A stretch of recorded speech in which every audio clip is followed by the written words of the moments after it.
Here. What's up, guys? Happy Sunday. Heading into the weekly large noon slate that Sunday's infamous for. What's up, chat? I didn't turn the air on. All right. Yesterday, I noticed with the air on, my audio didn't sound the best. I've been going through it with audio. I'll put it with a little bit of this midnight heat, but I gotta figure it out. I gotta figure out these noise gates, these gain filters, these. I can't get it. What's up, Squeak? What up, G Money? What up, Pinstripe? Cosmo, Rob here. I hope we're all doing all right. Sweating first into $4 on DK. Let's go, G Money. I was 7 points from first in one of the mini maxes. And then the Cubs kind of snapped. So, like, I am kind of live, but I'm 31 points behind. But I have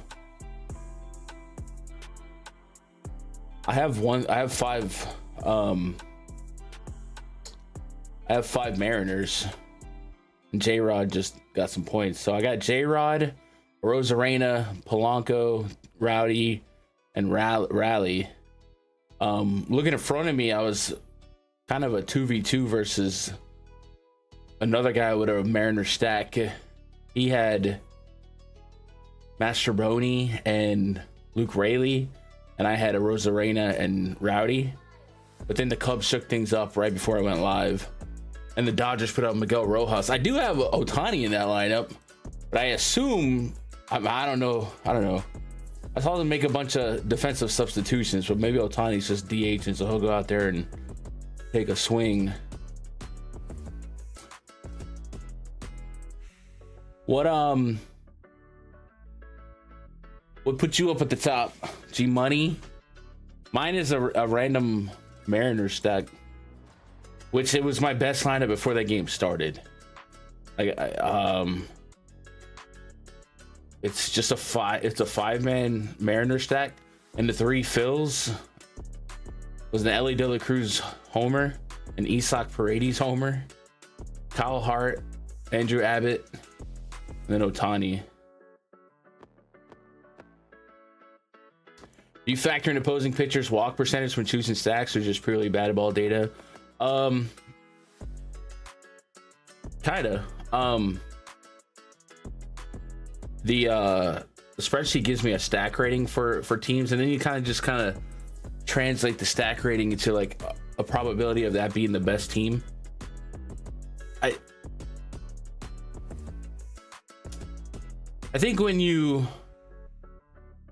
I would say that's probably in the area of being paralysis by analysis, right? Like if you're looking at opposing pitchers' walk rates, or just trying to isolate really, really small stuff, all that stuff absolutely matters, because you walk to, and boom, all of a sudden somebody can have a 3-run shot and they're nutty. But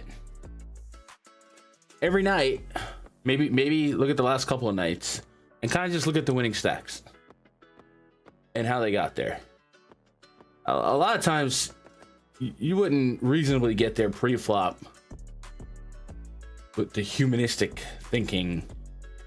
So you just kind of feel out the teams you feel like are in good spots, and then you just kind of key in on those guys and see how you could fill those stacks out and appreciate, understand positive, negative leverage, all that good stuff. But I wouldn't get too meticulous with the 10% walk rate, right? We're already dealing with 25% hit rates. So I guess long answer short would be, yeah, you look at walk rates, but you look at everything and you just kind of like, all right, all that together is good. And that's kind of where I'm at on some of these Mariners. Although the Mariners got screwed on that second round with a couple of really, really bad calls by the umpire, but that was against the bullpen arm anyway. Your man Padres went off crazy setup. Nice. What up, Jesse? Carson Kelly came in late. Or did he hit another one? Oh, he hit another one? Dang, dude. Cub stack is just running away with it. I'm dead.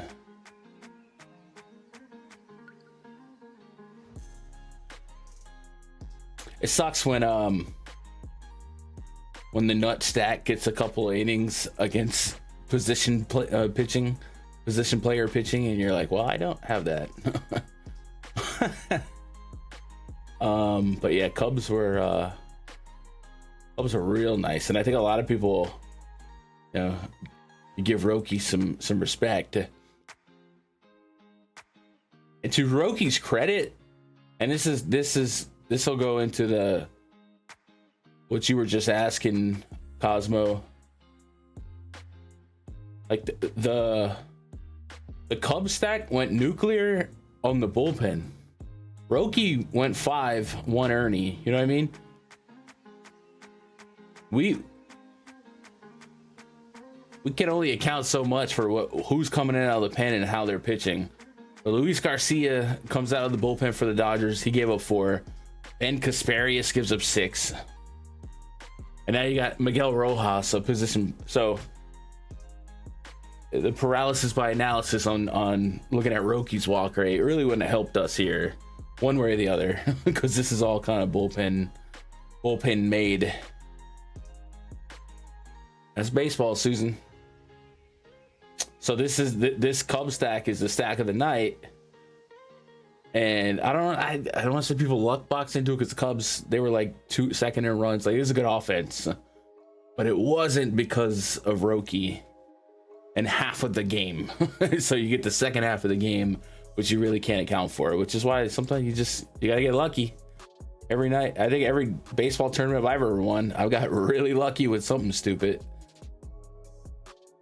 But I do think that Carson Kelly homer just kind of killed any sweat that I had. What are you gonna do? Yeah, Cubs just iced the slate. Fun offense this year, huh?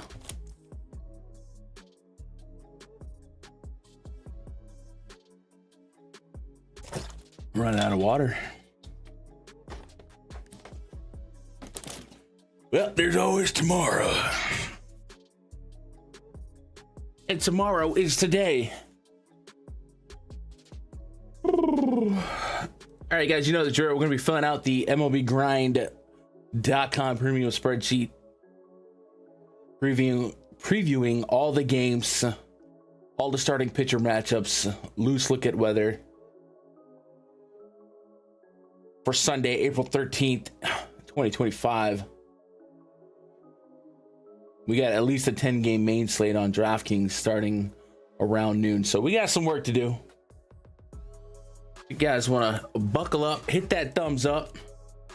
Get your pen and paper out. You're taking notes. We're researching together. You see something I don't, let me know. And let's get it.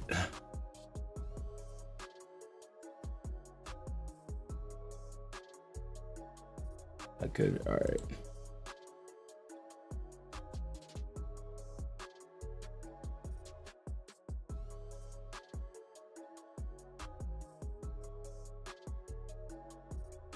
The Kelly homer bumped me down to 4th in the $2 single entry. Dang. Yeah, I still got a good run of Seattle players, but like I said, it's not looking great. Hey man, whatever happens, happens. Never know. But that's sick. That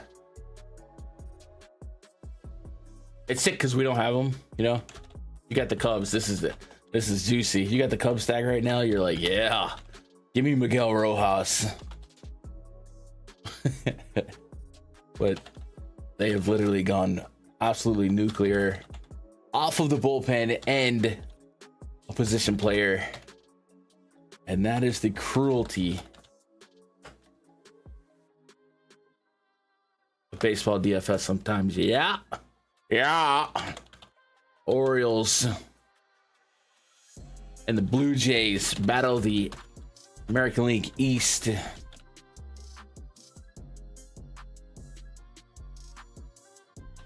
We got a little bit of baseball in yesterday.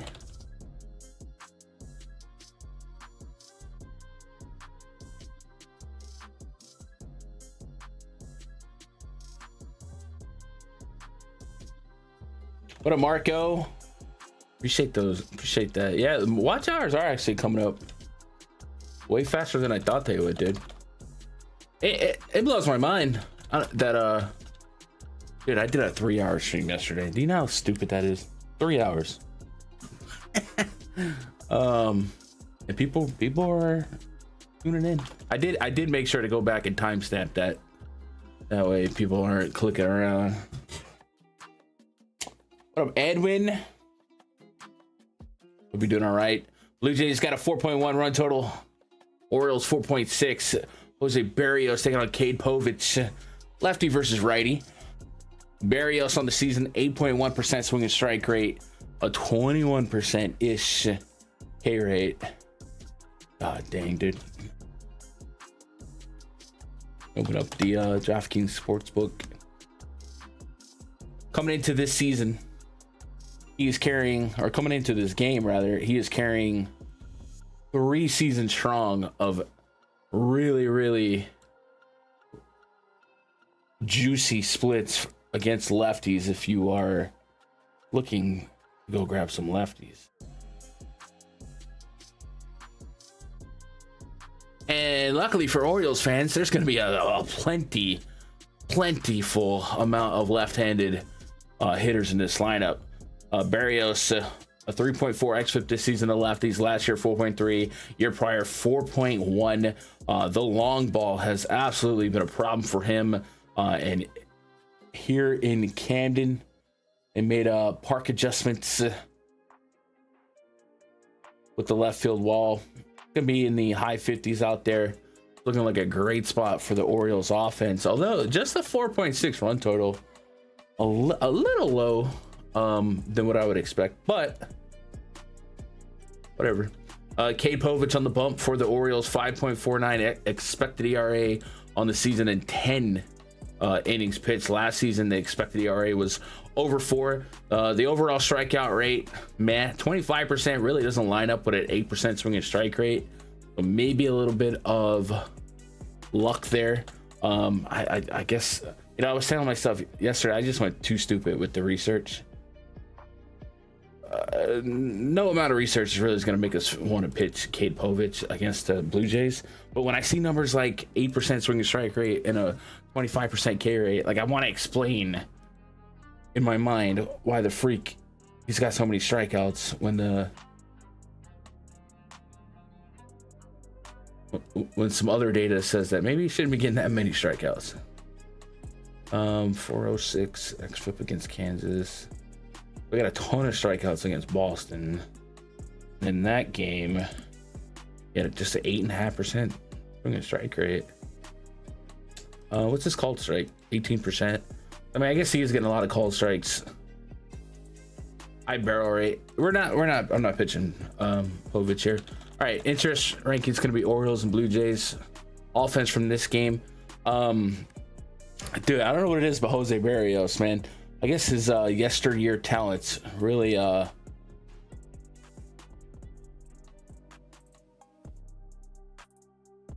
sucker people in. Rowdy hit a double and Raleigh scored. Nah, I'm 40 back. Cubs are still going.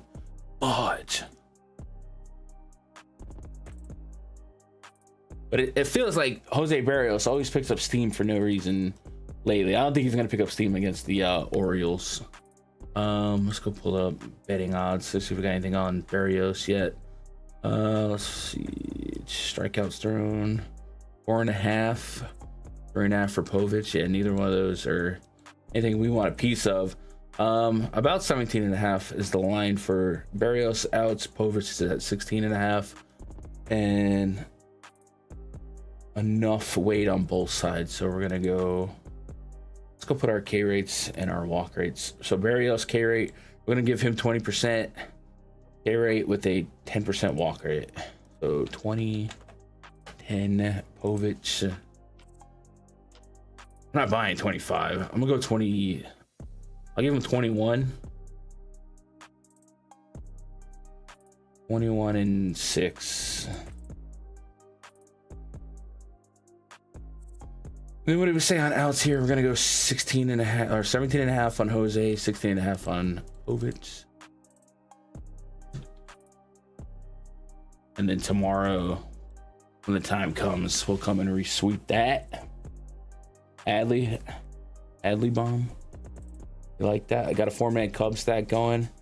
Hap, Tucker, Bush, Kelly. Have no idea who my pitchers are or the other batters.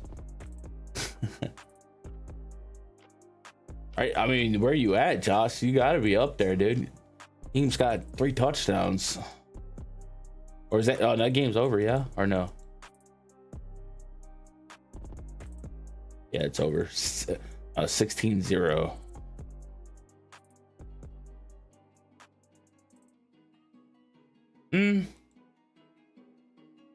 Honestly, dude, you could probably open your eyes. But Seattle's got a big lead, and they just went through to Rowdy.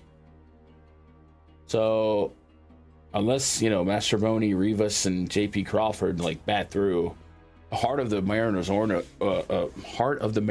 order likely doesn't come back up. So you could brace for impact and peek at it. You would probably have to fade win points from Woo, but if you got a Cub stack, dude, you're shitting pretty. This looks like a smash spot for really any lefty on the Orioles.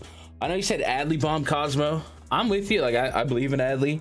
But man, so far in the major league level, it's been his less powerful side against righties. We flip him around 172 ISO against lefties, but it's not zero, and it's a really good spot for them to put some work on Barrios and maybe dip into that pen. So that's how we're chopping that one up. Orioles, Blue Jays. It's pretty simple, offense only. We'll keep it moving. Let's go to the Bronx. Jordan Hicks, man, made me look like a fool yesterday. I just don't understand how you throw 98-mile-an-hour sinkers and you just can't get strikeouts.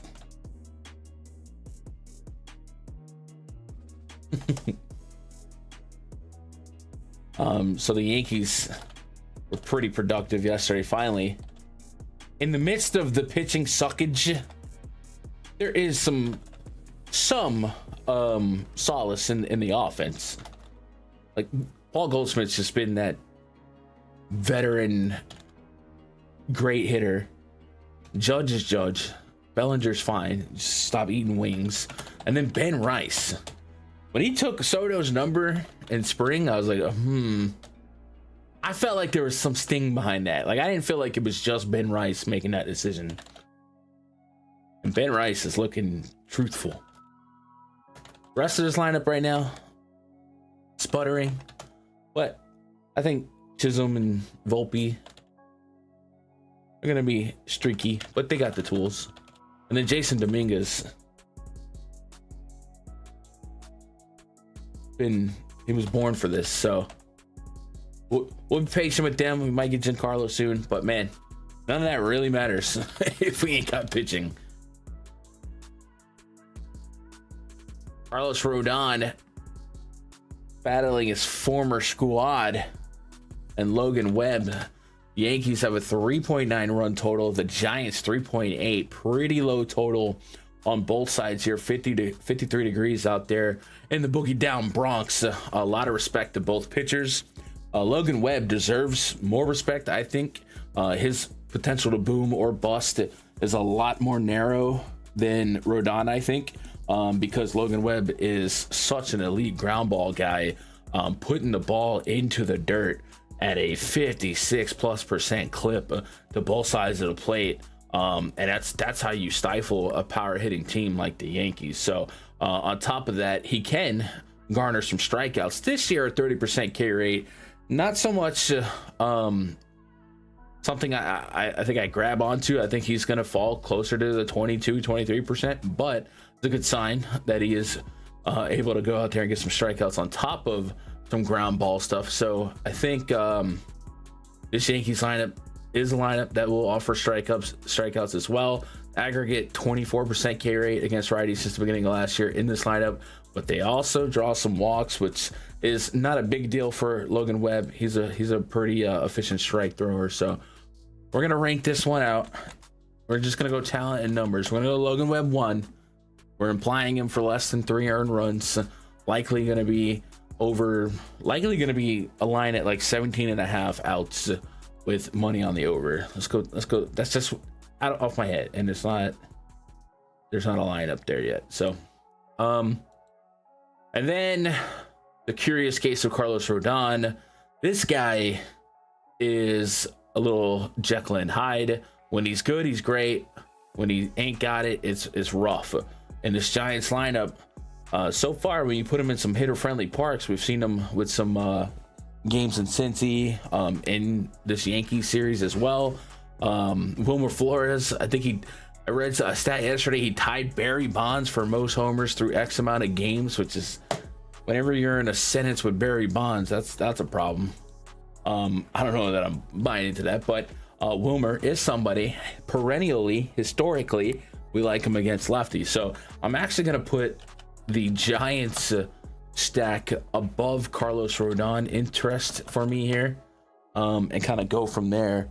Elliot Ramos, Willy Adames, Matt Chapman, all really good lefty hitting bats. And then Wilmer Flores looks like he has found something there. So not a freebie by any stretch. And then we'll put Yankees here. I'm gonna be honest, maybe I'm self-hating, but man, Logan Webb is really good. So let's go put some projections here. Let's go Logan Webb at a 23.5% K rate. Rodon, I think we'll give him a 25. That's right. Let's give 4% walk rate to Logan Webb. Maybe we bring that to 6%. And then for Rodon, we bring that up to 9%. And then we don't have a line for this, so I'm going to give Logan Webb 17.5. I'm going to give Rodon 16.5. And then tomorrow we'll cycle back with the Vegas line set and go from there. That does spit me out 6 Ks for Webb, 5 for Rodon. Nothing crazy. We'll go from there.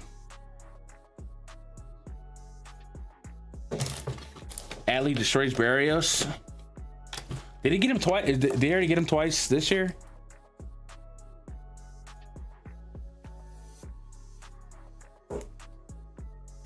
Man, I am running out of stuff to drink. Chad, I went to I left the house. I was like, I gotta get something to eat. I gotta get some caffeine. I went to McDonald's. I was like, all right, I'll give me a Frappy, and then I don't have to go to the gas station and get energy drinks. This is the worst Frappy experience of my life, dude. It was like half ice. She brought it to me. She was like, I tried to blend it 3 times. I'm sorry. I didn't know what she was talking about. I get home, I see what she's talking about. I was like, did you? In my mind, I'm like, wait, did she just give up? I didn't know you had to blend it. I've never had such an icy. So I'm thinking, and this is just me, you know how McDonald's gets with their ice cream machine, assuming it uses that. Yeah, I think those punks store a bunch in the freezer so they can shut down the ice cream machine. That's my conspiracy theory. And then when people come and order them, they just pull them out the freezer, and that's why the ice is so freaking thick. Long story short, I don't really have my caffeine fix the way I want it. Mackenzie Gore pitching for the Nationals today. Marlins throwing Cal Quantrill. Man, Sandy Sandy wasn't getting them K's yesterday. He wasn't doing it. What are you gonna do? Eric Wagaman. I can't type. See, this is what happens when we don't have caffeination.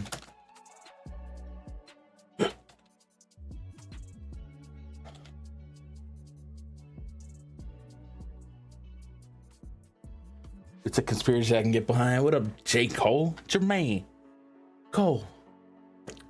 Mr. Nice Watch. She gave up. She really was like...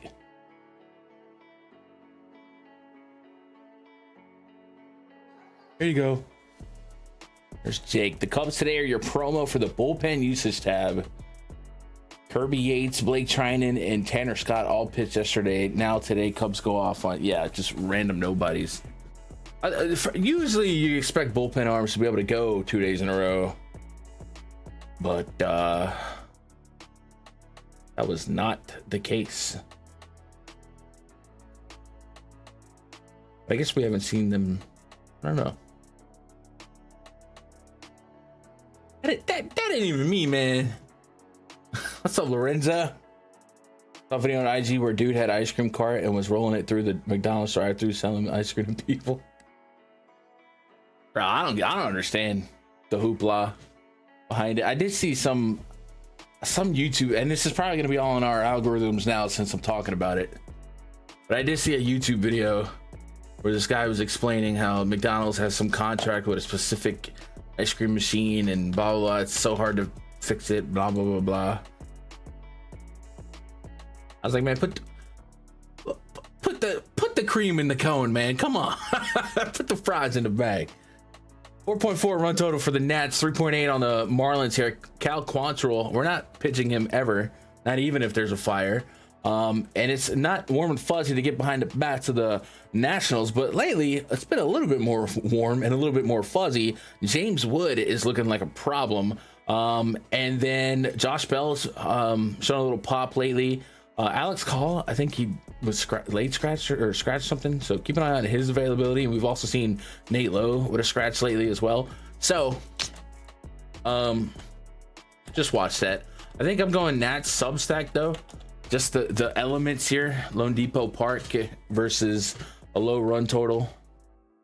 So like this will be the 2-man and the 3-man stacks that I'm looking for. And on the opposite side, Mackenzie Gore has absolutely shown some strikeout propensity this season.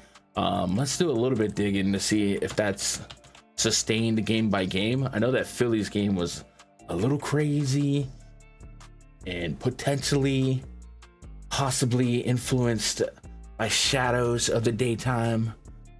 Swinging strike rate, it's not 20%, but 9 and 5 and 12% in the last 2 games. We'll take that. I mean, what a first 3 games for Mackenzie Gore in terms of strength of schedule. The Phillies, Toronto, the Dodgers, and he's out there, he's working. First pitch strike rate against the Dodgers, not great, but otherwise has been pretty serviceable. If you're going to put him against a less than stellar Marlins team, 8,100 on DraftKings, that's probably a price I can get behind. WRC plus column for the Marlins against lefties. Oh, I didn't type that correctly. There we go. Gets really red really fast. Just Derek Hill and Dane Myers in short sample have positive grades here. Now, a lot of these guys are small samples, even if they dip into last year. But I think Mackenzie Gore, we might even put Mackenzie Gore at number 1 on the interest ranking, yeah. And then we'll go Nats Substack. And then if Gore fails here, ironically, does he really just have sustained reverse splits?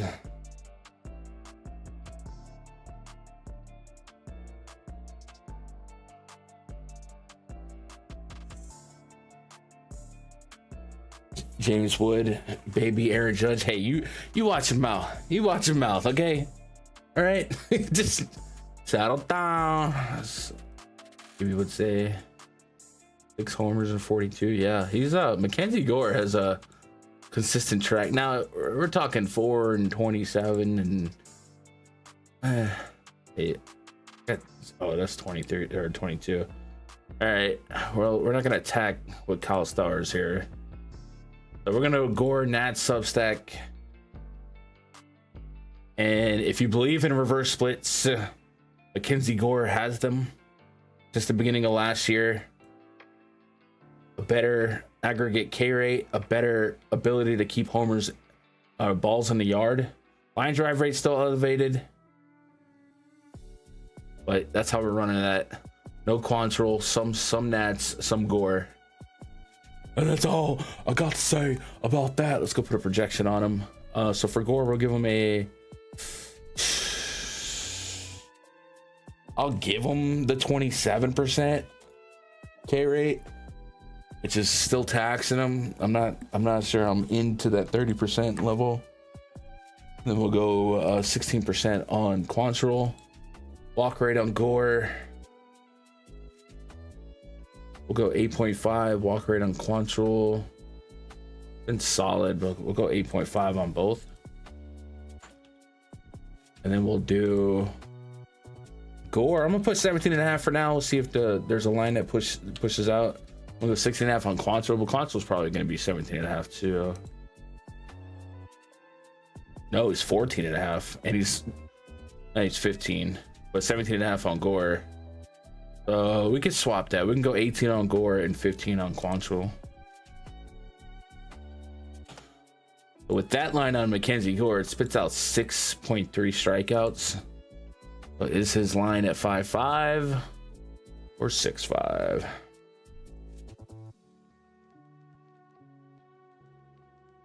Thought this was the wedding song for a second. It's at 5.5, juice on the over. Cool.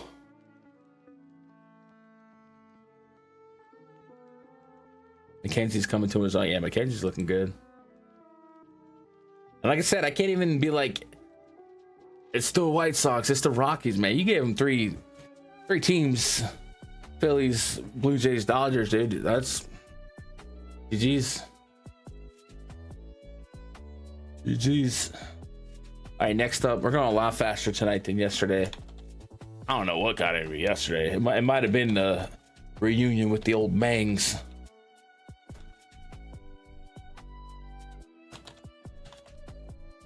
At least with yesterday on 3 hours, those games were like all day. Today, these games are early, so I know most people are not going to be able to consume it.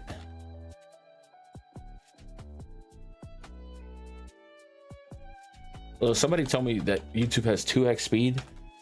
If you listen to me on YouTube on 2x speed, let me know in the comments. Chipmunk gun spitting out baseball advice. That just seems like a weird life to live. But I get it. I actually was in a crunch earlier. I've been kind of slacking on learning how to use the stochastic Sims tool for baseball. And I didn't realize lock was as early as it was for the main slate. So I pulled up a video that Greg did, an instructional video, and I had a 1.5 exit, man. I think I got it. But I was like, well, it actually came in handy. Ben Lively throwing baseballs against Cole Ragans. Pretty low run total for this one, in the 50s. 2x speed really works when you purely just trying to get information for something, but if you want to be entertained, I wouldn't recommend it. Yeah. You watch me on 2x, Tizzle? That's crazy. What's up, Unique? I said Nats are the sneaky cheap stack of the season. I don't think they're cheap anymore, yeah? Got 5K for James Wood. I was gonna say 8K for Luis Garcia. Well, that's the pitcher. Sounds like a chipmunk until your brain adjusts to the input speed. Dude. Couldn't do it. Audio's been better last two streams. Yeah, yesterday before yesterday's stream, I sat down and tweaked a bunch of stuff. So what happens is I use the same headset for everything, and usually I don't have to unplug it, because a lot of my gaming has been on the computer with this new gaming computer I bought last year. But MLB The Show came out, and I'd be grinding that, so I had to unplug the headset and put it in the PlayStation. And I don't know what it is, but every time I have to plug the headset back into the computer, it's like I gotta remaster all the audio input, and it kind of sucks. So I might have to just buy another headset and dedicate it for this, or buy a mic. But we did mics before. I didn't like it because it's all over the place, and I lean into it. I don't know. What up, John? Going to bed. Give me best pitcher on Fanduel tomorrow. I'm still working on that, John, but you wake up and put me on 2x speed. Might get you. Hear me off. Yeah, I was kind of upset when I heard my audio quality from 2 days ago. And the thing is, that stream we had like 70 concurrent. No one said anything. Speak up. Tell me to speak up. All right, Reagan's is really, really good at the baseball. 30+% aggregate K rate. 3 years running now. He's facing the Guardians team. I want to say he's already faced the Guardians. And I was right. First game, and it didn't go great. 3 strikeouts in that game, but 10 and 11 the next 2 games. We can wash that out. The Guardians are pretty top heavy in terms of strikeout inability, or I don't know what I'm trying to say there, but the guys that do strike out in the Guardians lineup, particularly against lefties, start from like Manzardo, Jackenzie Noel, Arias, those type of guys. So I do think guys that get to that 30% K rate, you just kind of respect it and you go with it, and you you trust Vegas when they issue a 3.6 run total. So we're in it. But if you play Reagan's and in the first inning he's got no strikeouts and maybe spent 20 pitches, that's kind of what you might get when Quan, J-Rem, and Santana are there, and then you're kind of wanting him to be more efficient on the way through. That would be like the second inning strikeout props on PrizePicks. Ben Lively, yeah, we're not doing that. 20% K rate for 3 years now. Really struggles with getting lefties out and keeping them in the park. Just 15 innings, a sample size last year, but the small sample from last year and this year aligns pretty well with the larger sample from 2023. So we're just going to use all that and run with it. So I think it does open up the Royals a little bit. And then since Jake brought up the bullpen chart, Emmanuel Clase, he's struggling. And if the Guardians can't cut games in half, like historically they used to be able to do, this could be a bullpen that's attackable. So Royals, I'm just gonna put Royals, not Substack. Royals are in play for me. And the Guardians right now, against good pitching, I would only really want to get behind them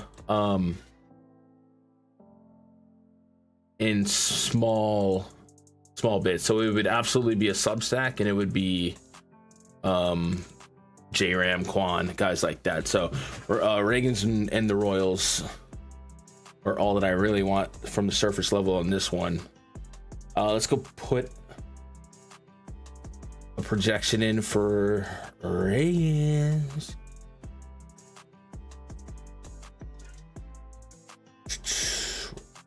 So Vegas is going to start him off at 17.5. A little juice on the over for outs. We'll put him at 30% K rate.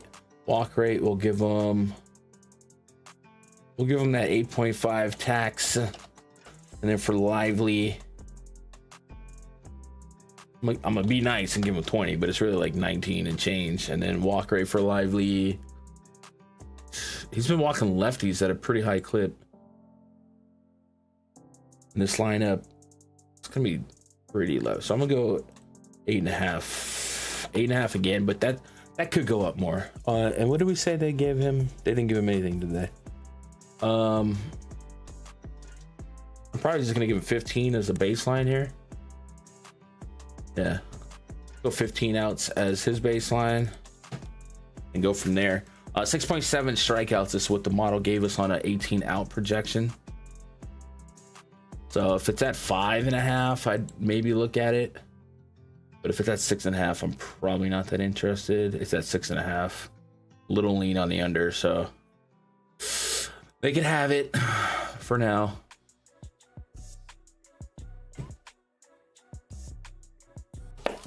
Stop clowning around, bro. You're the pro here.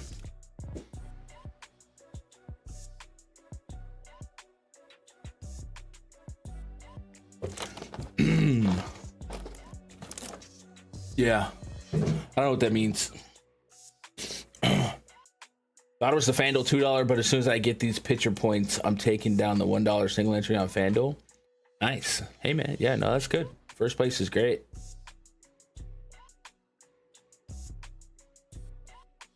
Single entries. We talked about it yesterday a little bit with homie that won a 20 max. But single entries. You probably didn't make that from an optimizer, right? Like you probably hand wrote that one. That's real fun to win in any sport. It's like, yep, I picked all these guys and I did it better than everyone else. And for baseball, oh my, like, is there a bigger discrepancy in first place points from baseball single entry to big field? Probably not. Yeah.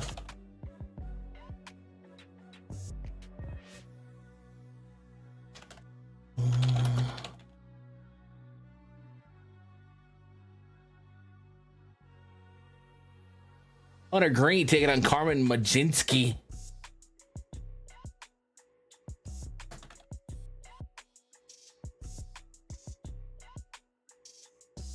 Yeah, you did it yourself. Let's go. Yo, John, I don't know if I know you did. The vibes, you ain't passing the vibe check right now, man. Settle down. Settle down. You're in the wrong place to be cane swinging. All that gambling testosterone. That's not good here. That's not what we do. This chat is full of potheads and working class, all right? Chill out. TJ Friedel. Oh, we saw what was it? O'Neal Cruz wasn't in the lineup yesterday, right? Yeah.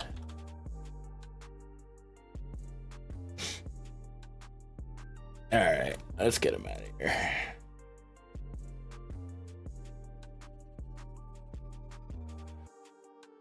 He gone.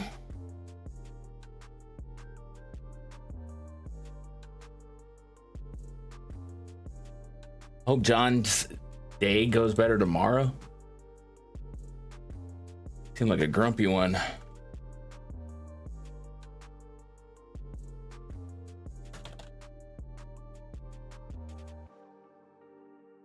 I told y'all, the gambling space, these hothead dudes that don't know any better, they come in with egos for no reason. For no reason. I feel like maybe in my younger years, I might have been a little Johnny, but you really realize we're not, it's not that serious. So, John, I hope you mature and things go better for you. Yeah, no, pitcher. I just, well, we don't need anybody stirring the vibes, man. I don't need the views.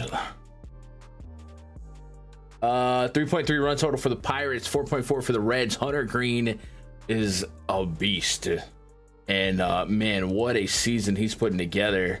And we all knew he had this in him. It's a matter of staying consistent. Just one walk in each game thus far. 7+ strikeouts in each game thus far, and has hit into the 7th and almost a complete game against the Giants. Over 100 pitches in that game too. So 8,500 is kind of crazy. when you really think about it. A 2.02 expected ERA, a 30% K rate. Even last year, like if his season so far this year was these numbers, a 3 expected ERA, 28% K rate, he shouldn't be 8,500. Like that seems like a mistake, yeah. All this hyping him up we're about to do, he's absolutely gonna get lit up, right? But that just seems like an obvious, like, holy cow. Like I would probably, if he was 10.5K today, you'd probably still consider him, right? Pirates have a 3.3 run total. We got away with homie yesterday. This lineup is just limping, dude.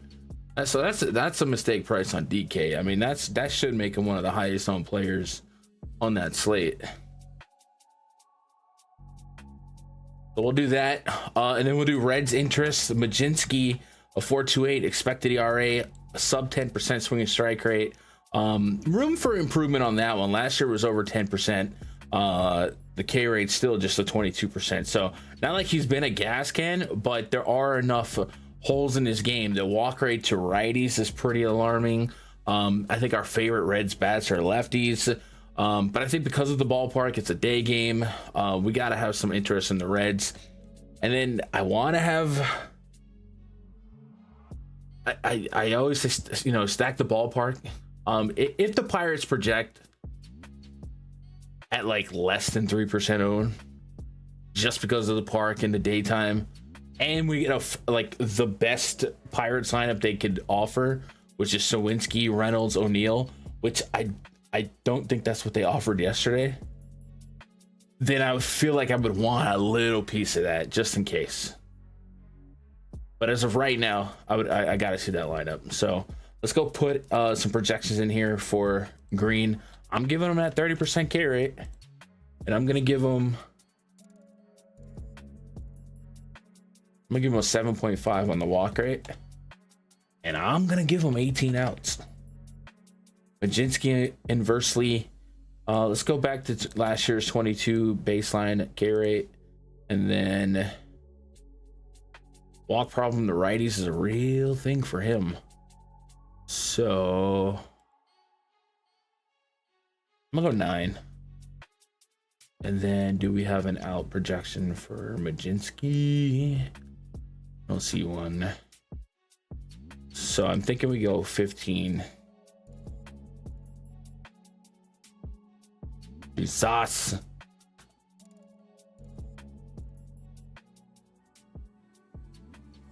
Yeah, we go 15 for now. Yeah, what up, Ricky? Someone complaining about $1 signature. He's pestering you on what to put. Yeah, I don't know, man.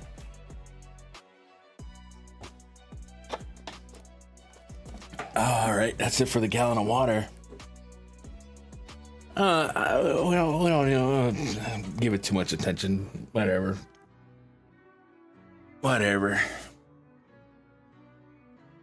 Hope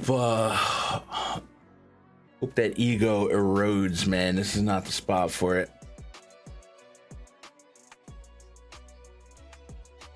You can't have an ego in baseball gambling either, dude. The best, smartest in the world will get rinsed weeks at a time, dude. It's just the variance is, you can't beat it in a small sample. You have to beat it long term.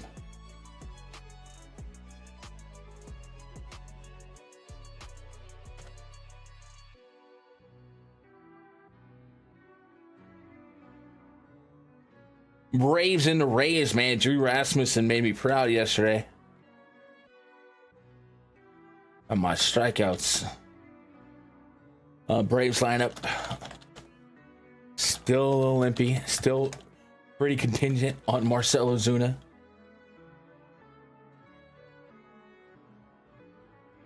We go back to Mr. Shane Baz, who certainly looked pretty decent so far.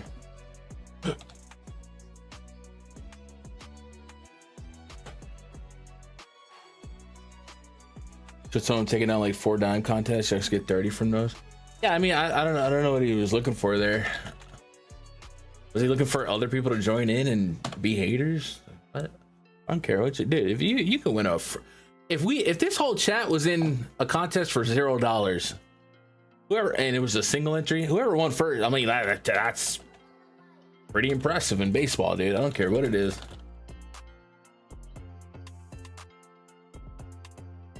But some people just exist to, I don't know, be toxic. And I like to think that most people don't realize it and they were just taught wrong and have bad influences and they just need to get shown the right way. But at a certain point, you get to a certain age and you're like, dude, wake the F up. And that guy seemed like he was an adult, so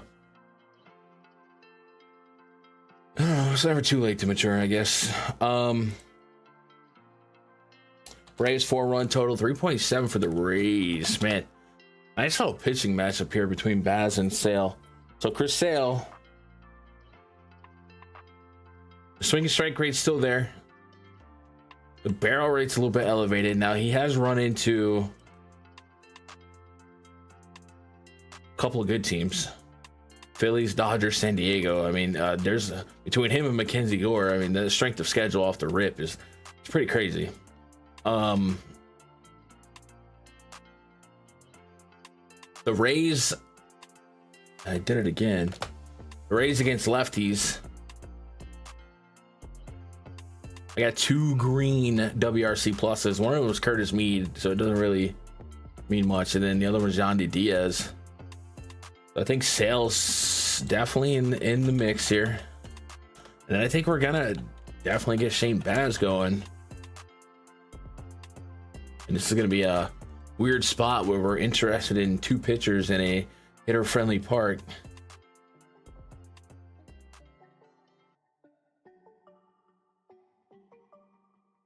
Sundays for the dogs.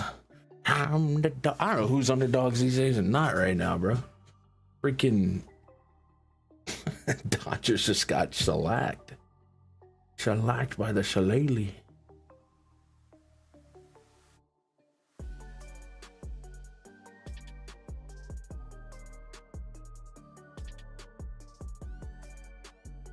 All right, the story of Shane Baz this year.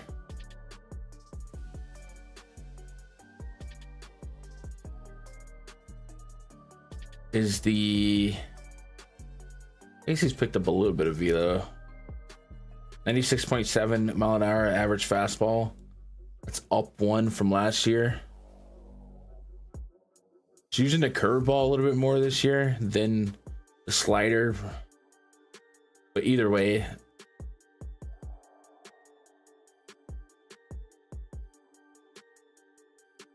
I guess the curveball has been responsible for 33% whiff rate, almost a 37% put away pitch rate, 33% on the changeup. Expected slug on the slider and the fastball, a little worrisome.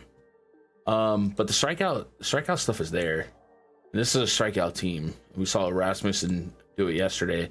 Now he might have caught the Braves on a little bit of a letdown spot with them going so deep into the night before. But I still think mathematically it's a plus spot for strikeouts on Shane Baz. So let's go check out the outs here. 17.5. So we're gonna give Chris Sale and Baz both 17.5. I'm gonna go Sale 20. I'm gonna give him a 28% K rate. It taxes him a little bit for this year, but it still respects the swing and strike rate and the strength of schedule. And then dips into the last 2 seasons. And then for walk rate, we'll go 5%. A little heavy. Shane Baz.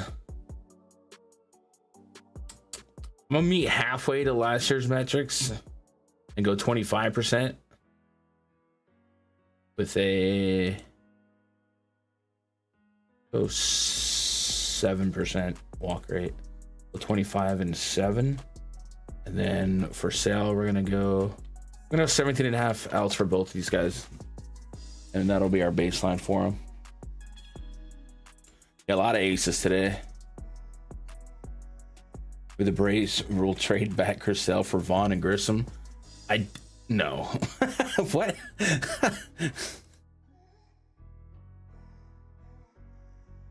I don't know. I mean, the Braves might find themselves in a weird spot at the deadline for sure. And Sale is elderly, and he is the perfect example of an elderly pitcher like a Verlander, Scherzer. We see them like still peak performance and could help a team be a contender. But clearly the trade is Stroman for Chris Sale. I mean, who says no to that one, right? Atlanta gets their guy, and the Yankees absorb all the risk of Chris Sale. So I think that's a reasonable trade machine.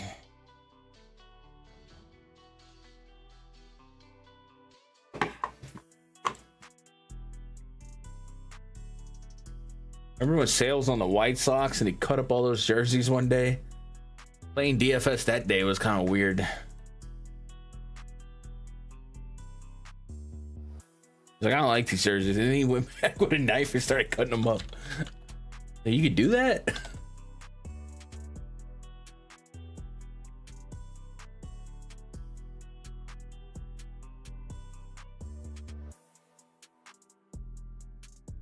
Tigers taking on the Twins.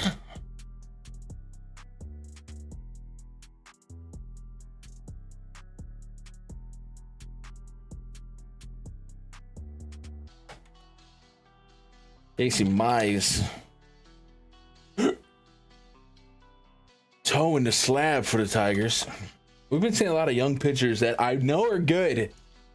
They're just struggling, man. We saw it again yesterday with Jackson Jobe, a little bit of Kumar Rocker. I think Casey Mize kind of fits that bill too, dude. But Mize has more innings last year, so the maturation should be here.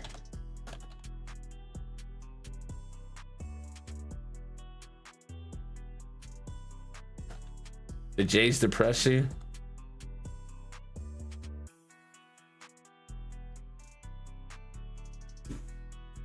Yeah, well, you know, I was thinking yesterday, we kind of were talking about how baseball is really the last true regional sport. But some of these divisions are so stacked that you feel like the fairest thing to do for competitive balance is to like not divisionalize things. In the AL East to a lesser extent than the NL West and the NL East, but the AL East every year you can count on 3, now the Orioles, 4 organizations like really, and 5, I guess the Rays haven't been out the window for too long, but usually 4 out of the 5 of those teams are gonna make it interesting. And it just makes you wonder what baseball would look like if you chopped up seeding instead of doing divisions. And I know we don't like change, but right now is the time of change in baseball, and everything that they've changed outside of the man on second in extra innings. Then again, we're not getting 5-hour games and using 8 bullpen arms, so maybe there's some good there. I don't know. Woods Richardson, 24.4% K rate this season. Last year, 20%. All of his advanced data, not great. Extremely high expected ERA, extremely high WHIP, extremely high barrel rates. It's a matter of bad pitching versus bad hitting, and I always tend to lead to the side of bad hitting. So with this Tiger, we'll see what this Tigers lineup does look like. But Glaber, Carpenter, Riley Green, Torkelson, I mean, these are guys I don't think are insane to get to. Carpenter, Riley Green coming in with super positive WRC pluses. Glaber, we know if he's in that leadoff spot. I don't think he led off yesterday. I don't know if he was in the lineup yesterday, but he was the day before. And then if if you're not really going to strike people out, and I know he's got a 33% K rate to righties this year, but if that starts regressing where it should, which is close to 20%, you might even be surprised at the bottom of this order.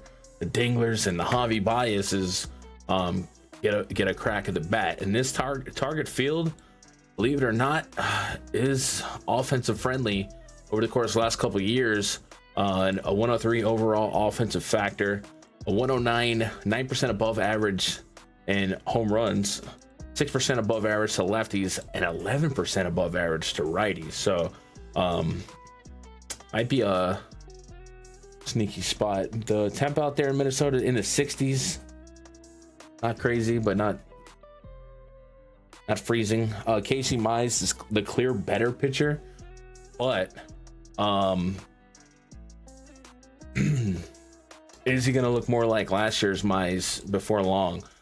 Mariners and Yankees, his first two outings, 6 and 6 Ks, 3 walks in each game.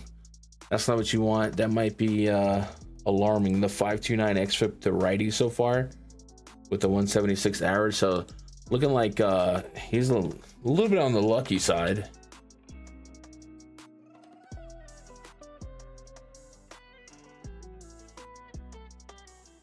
Just a little bit. But did get double-digit swing and strike rate in both of those games.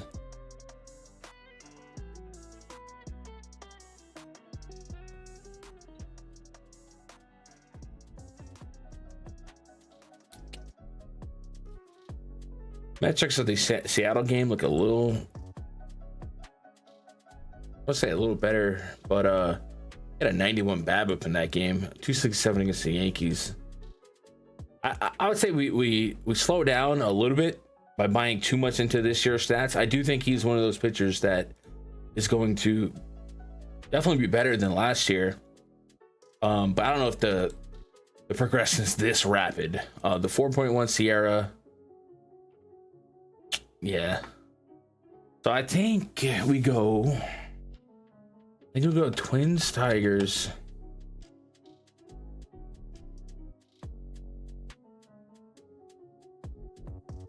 There's maybe a loose case for Mize, but I don't think I'm doing it here.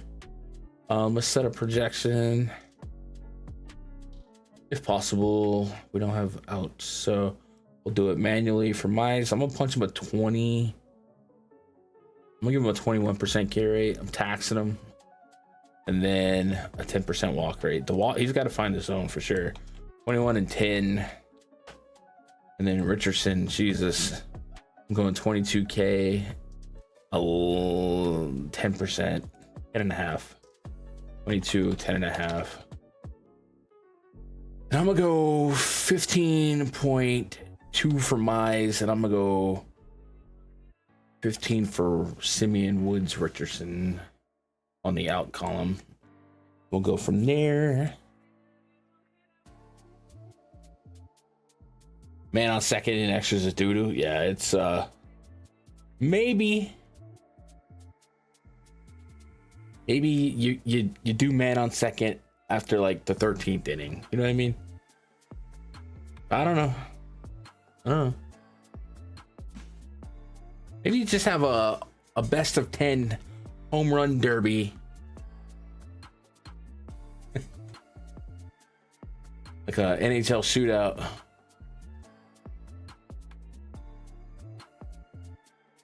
But otherwise, like, I know we hate change and the old baseball. The one that I'm struggling with internally is kind of stupid. But we've seen the pitch clock kind of be cool for speeding up games. We've seen the stolen bases increase a little bit with the enlargement of the bases. The not bringing out bullpen guys for one hitter. I think that's been nice. Like, most of these changes I'm kind of cool with. The replay system might be in the major league level within a couple years. That one I don't know yet. And then the one I don't know is like when we go from 70-year-old man behind the plate calling balls and strikes to a computer. I don't know, right? Isn't there something romantic about yelling at the umpire from your recliner. You know what I mean? Arguing balls and strikes. I did it tonight. It cost me money. I don't know. It just feels like there's like that's the oldest part of the game. But at the same time, I have surely been furious when there's egregiously wrong calls. And I think maybe the replay system could be the compromise.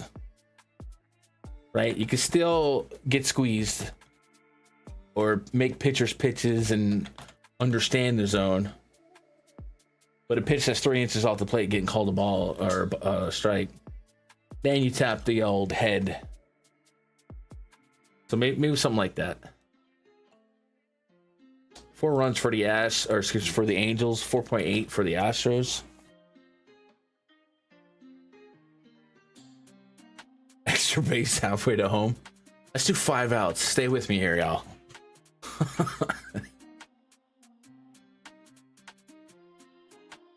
Let's move the mound 10 feet from just and there's too many Tommy Johns. All right, the pitchers are blowing their arms out. Let's just create a pitch shooting bazooka. You know what I mean? Just oh man, Tigers are your team. Go Edwin, you and Chronic. Kyle Hendricks is throwing baseballs for the Angels today. Sub 20% K rate so far, a 1 whip, a 3.6 expected ERA, overperforming that with a 1.64 actual ERA, with the elevated barrel rate. So Hendricks, we talk about it every 5 days. He's not going to strike you out. He's hoping to induce some softer contact and eat some innings, and Jared Weaver his way through some baseball games. You know what I mean? With the 89 mile an hour fastball. What is it? Yeah, 87.6. I spotted him 2 miles an hour. So we're absolutely not interested in Kyle Hendricks today. And then something to keep an eye out for the Astros. And I think yesterday they closed the roof. They've been tweeting it. Today is supposed to be record high temps in Texas for April 12th. It was in the high 90s in Phoenix, I think I saw yesterday. But it looks like 85 degrees here. So they're more than likely going to close the lid in Minute Maid at 2 p.m. But if for some reason they open the roof in Minute Maid, it's going to make it real hot. Keep an eye on that. But it feels like they're not. Wisniewski, a 24% K rate this season, linear to last year. Whip is pretty good. This Angels lineup, man, they're clicking too. Taylor Ward got into some. I think this is a offense game for me first and foremost. You can make a case for Wisniewski against a less hot team that offers strikeouts, man, but I don't know if this is the spot for me to really dig him. 20 and 13, he had the Giants and Seattle. Seattle strikes out quite a bit. Got less than a K per, over a K per against San Fran, a little bit of a walk issue. I think if you fell in the back, if you're filling out 150 lineups, and you fell in the back end of an SP2, because this is a 1-4 aggregate K rate Angels team, it's just like, man, right now they're clicking. And as we start mixing this year's stats to last year, we're starting to see the overall WRC pluses kind of move a little bit. And this Angels column in the WRC plus category is not looking as bad as it did 2 weeks ago. A healthy Trout is scary. And just Joe Adell, who I there's a good player in there somewhere, right? And don't get me started on Tim Anderson. But this is kind of a fun team. So I'm going offenses first, and I would understand some Wisniewski on DraftKings back end of a 150 portfolio, because I do think 15 to 20 fantasy points is really not an outlandish number, but it's also a slate that might be double barrel aces. If you know what I mean, like Zach Wheeler, Garrett Crochet, Chris Sale, Shane Baz, Hunter Green. We haven't seen a slate like this really since opening day. And now, unlike opening day, a lot of these pitchers can go 100 pitches. So you might get double barrel 30 bombs in the pitcher spot. So I'm less likely to be, all right, I'll take 14 today on a slate like this than I was like last night when I'm throwing Kyle Hart. You know what I mean? Like, so I could understand it, but I think that's not my approach here. I think I'm going for the big boys. Pitch underhanded after the 9th.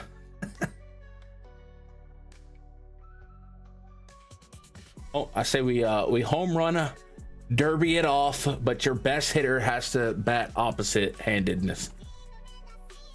Who did that? Was it Anthony Rendon hit like a left-handed homer in one of those garbage games? Who could do that? You win. I don't know. I don't think overtime is a big problem right now, or extra innings, but it just feels like that man on second row. And then they cut it out in the playoffs, right? What's the point? But I guess for the short term, you just don't want to burn out your bullpen when you're playing 5 games a week.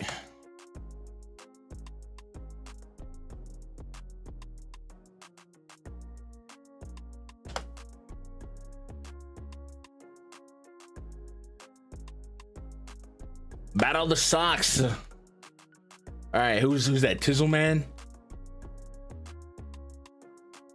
The Red Sox. Should I roast the Red Sox real quick? Maybe if I roast the Red Sox, it'll stacktivate them, and today they can put up some runs.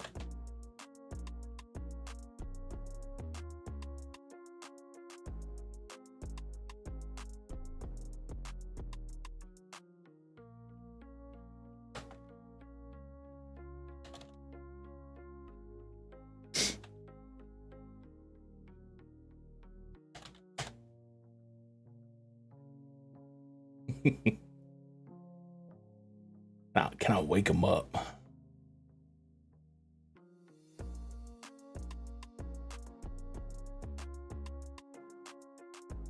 Hey, I did have Martin Perez props on the over. Oh, you want to talk about Red Sox? Come on, man. What are we doing? Boston? Huh? What are we doing? Worst team in history. Literally history. That's not hyperbole. Hyperbole. I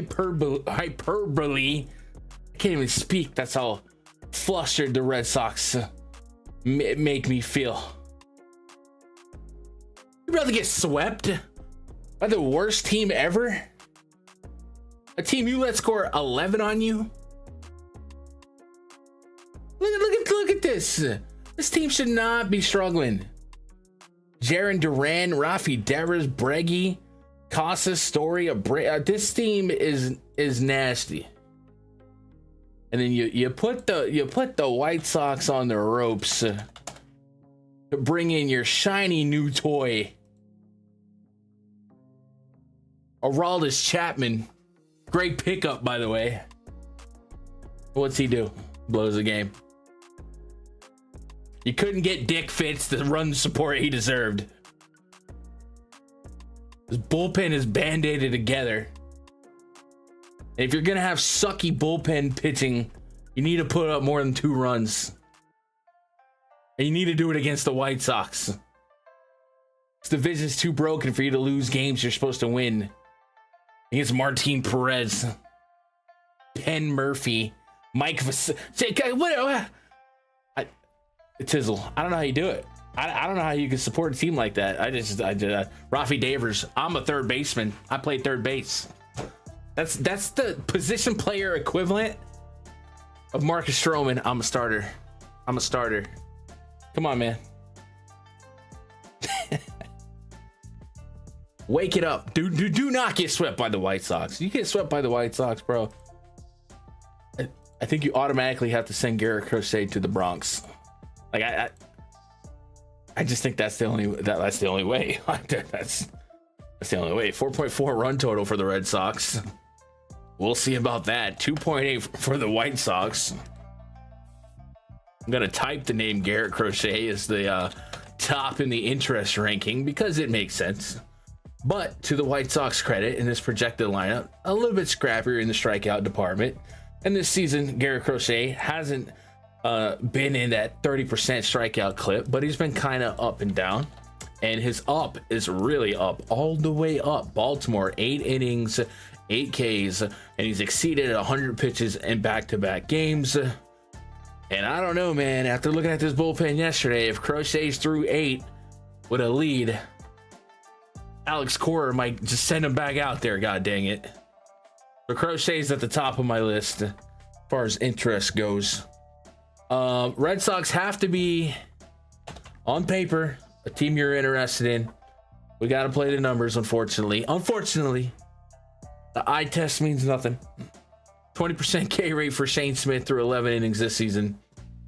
You can pull up his minor league stuff, but I feel like we've done this before and it wasn't that. 2.69 ERA. Hey, that's not too bad. 157 innings in the minors, 203 strikeouts. That's well over a K per inning. Let's split that up.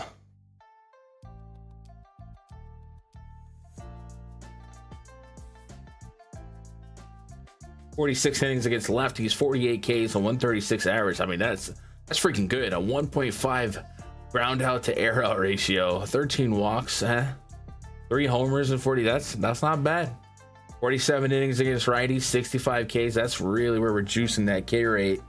A 137 whip because 259 average, 16 walks in those 47 innings, and 3 homers. So looks like not a guy that's given up a ton of power. Does get you some strikeouts, might walk you, but not a gas can. Not a gas can. Ew. 7,100. No reason to like play him, I don't think, but he went 6 innings against Cleveland. 83 pitches. He might be perfectly fine, like as a guy you don't want to target, but on paper, this Red Sox team should go bananas. BANANAS. So we're gonna put Red Sox there. Kind of like the same speech I gave for like Casey Mize. I think you can make the back end case on a value per price basis, but with the competition, the upper echelon names, the upside names, just don't know that I need to get too cute in the 7K pitching area when it might be a double barrel 30 ace bomb day today. So I'm gonna stick with Crochet here, but I wouldn't call you crazy for Saint Smith. But if the Red Sox get swept by the White Sox, woo-wee. Who the Red Sox play next? The Rays.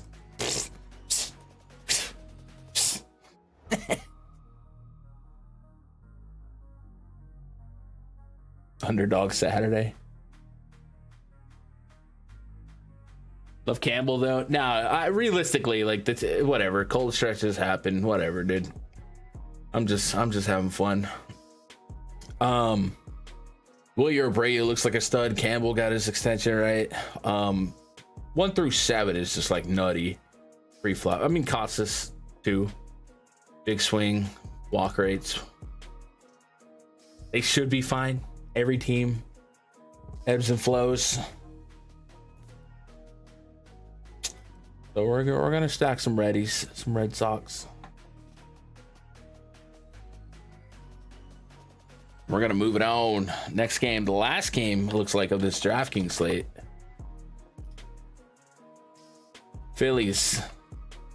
Oh wait, I didn't do a pitching projection, did I? Gotta stay on it, man.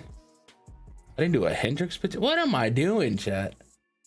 Hendricks, we'll give him 18% with a 7% walk rate. Wesneski, we'll give him a 23. We'll go 24 with a 7% walk rate. And then for outs, 15 and a half, 15 and a half.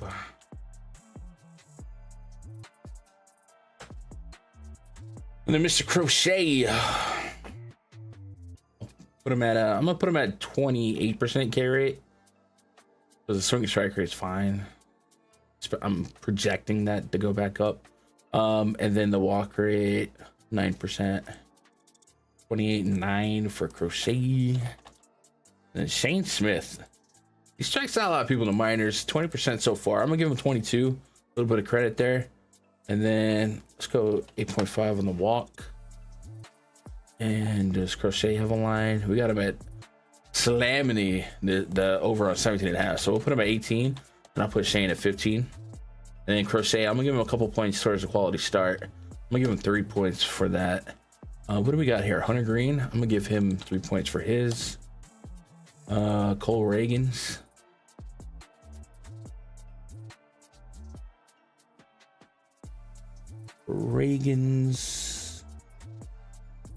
I'm gonna give him 2 for his. I'll go 2.5. I might push that back up. Mackenzie Gore. I'll give him 2.5 for his. All right, I think we're good. How many people gonna be on Crochet? Perfect time to stack against.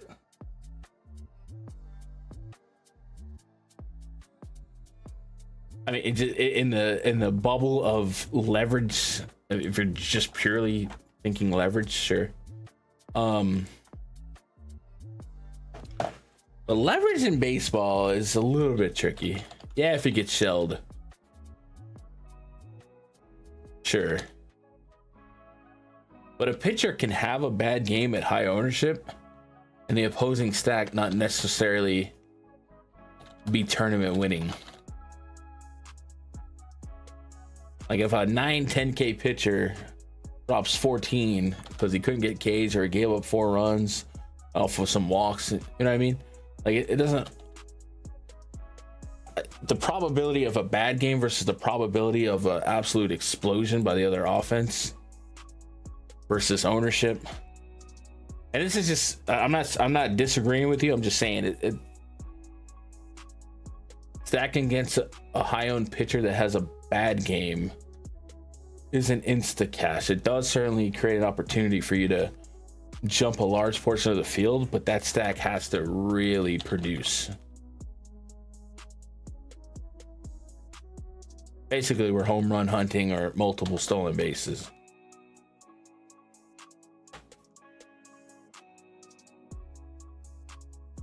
There's several ways for a pitcher to fail for fantasy purposes.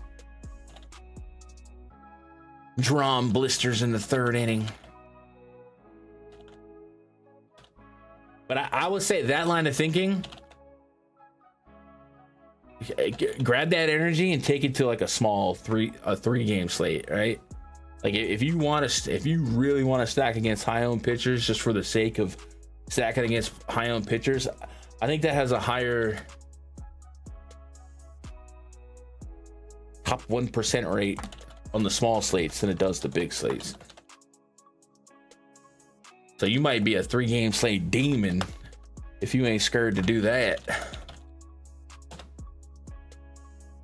Phillies 4.4 implied run total. Cardinals 3.3. Man, they're not getting any juice. We're instantly gonna introduce Zach Wheeler to the interest rankings. Wheeler's just been so good. 35% K rate so far. 12.5% barrel rate's not what you want.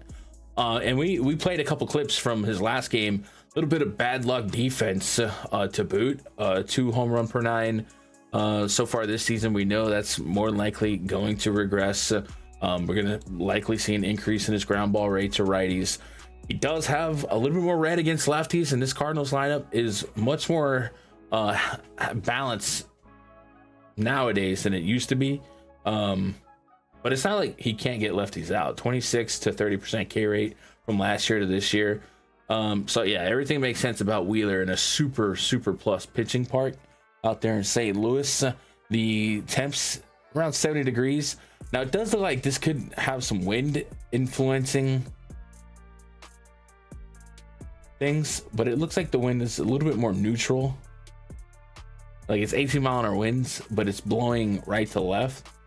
So I guess theoretically it could help a lefty hitter that goes center and it gets blown towards the pole side.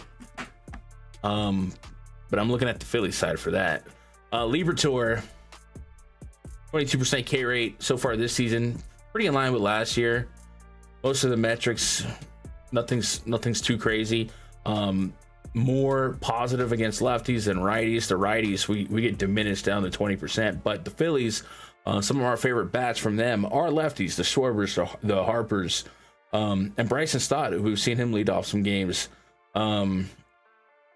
So I do think, stop me if you heard this one before, I do think it's a good matchup per se for the Phillies, but it's certainly a park that might steal some homers.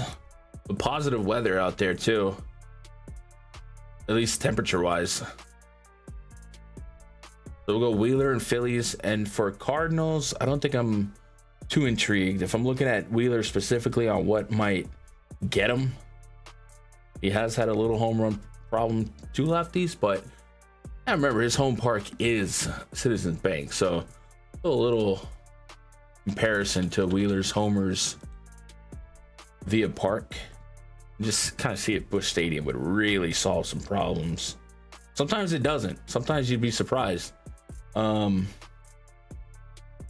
last year he gave up 20 homers, but it gave up 4 less in St. Louis.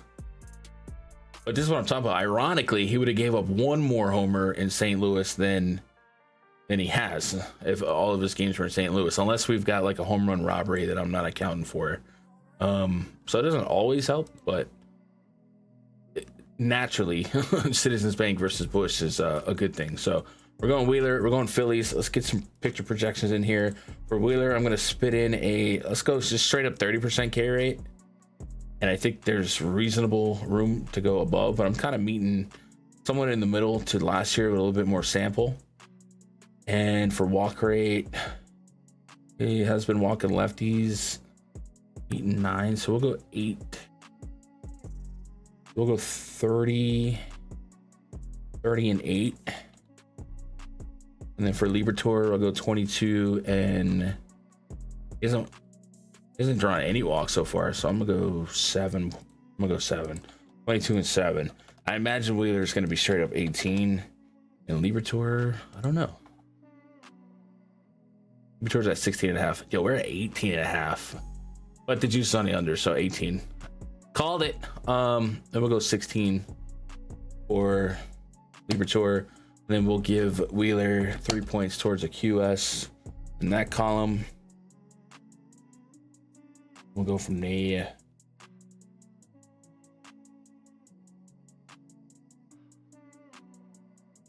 So that concludes your DraftKings main slate, the noon slate. So let me spit up a couple tabs here, and then we'll start looking at the afternoon games. There's 4 games on the afternoon. But for my own sake, I'm gonna get a couple of these tabs ready. I don't have to resort tomorrow. And if you guys are watching and you're like, what the heck is he doing?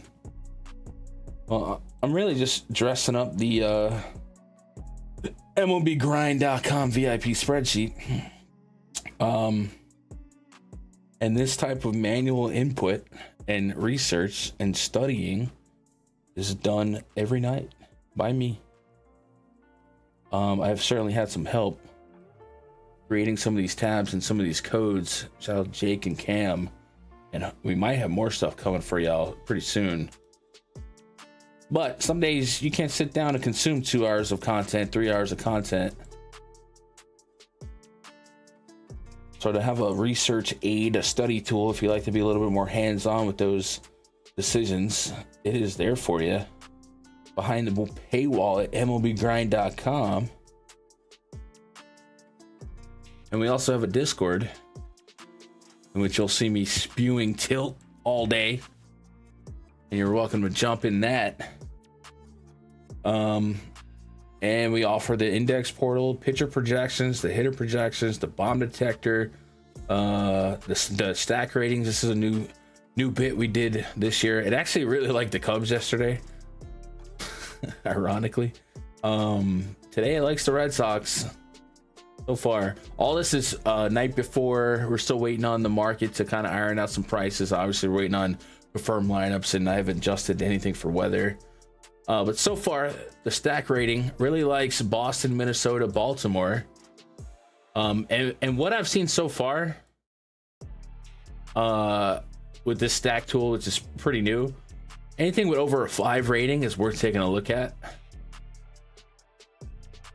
And as you dip in a little below, it's really just saying, all right, this is a team that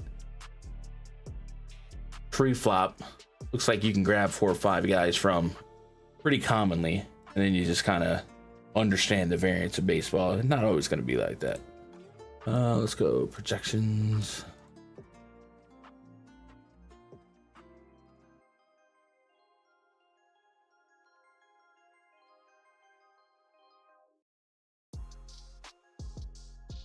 What's up, Trey? Yeah, Seattle came through. Yeah, it didn't come through enough for me because the Cubs. But yeah, they did that.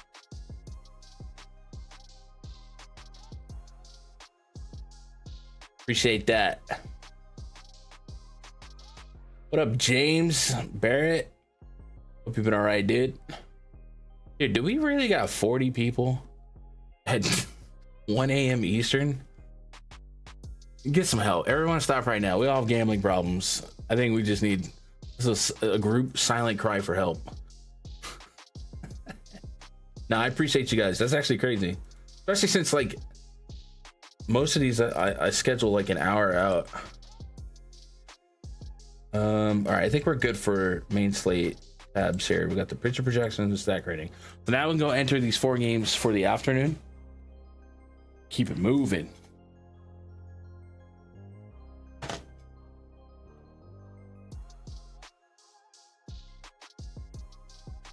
And I am thirsty, man. I am working up some thirst. I might have to DoorDash around the drinks. I don't know if I'm gonna take my butt to the gas station.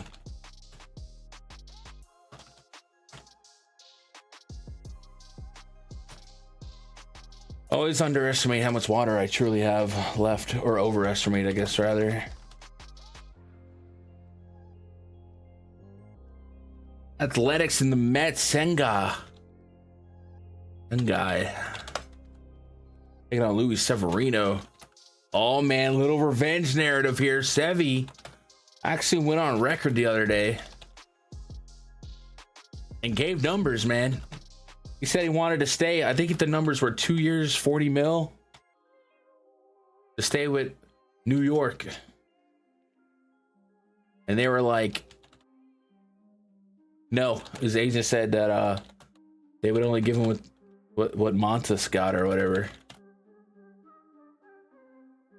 But he didn't want to leave. And it was crazy to me the way he worded it. In an athletics uniform. Do you guys want to watch it?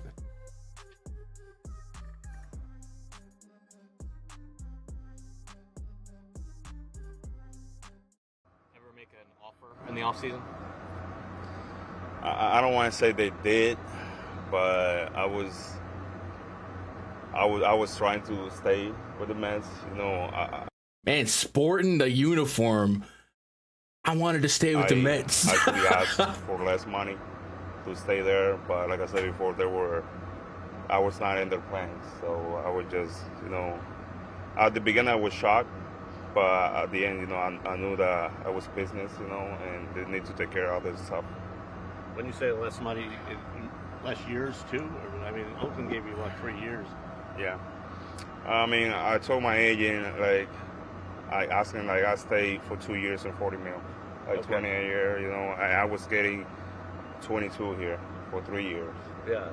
So he just admitted that the Athletics gave him 22 for 3, and he would take 20 for 2, 20 a year for 2 years. while he's in uniform, bro. He's like saying he don't want to be here. So, and I knew it's going to be less money, but I just like the environment there. The trainers were unbelievable. Everything there. I like their environment, like their trainers. I was trying to sacrifice more money, but I stay in a place that I know that can be, better. I can get better. So a better place. Like I said, they were not. I were not in. Bro, he's just like when you said to the Mets, sneakness in his own team. I think they just what my agent told me. I'm not gonna say it's 100%, but I think my agent told me that the only offer that we're gonna give me is the same deal that they got Montas. So they're saying they would have given what Montas got. But at the end, like I said, I feel like they were not doing the effort because they have other options. I feel like I said this yesterday with the Stroman thing. These agents got to get these players some media training, dude. You don't put that out there, bro. You don't say that. You say it years later when you're not on the Athletics no more. He basically just came out and said, I didn't want to be here. Like, that's basically what he says in full uniform during a series with the Mets. Like, come on, bro. That's my boy, though. I love him. What are we doing? Where's that video at? If you just Twitter search Severino, it comes up pretty quickly right now. SNY TV on Twitter is where I played it from.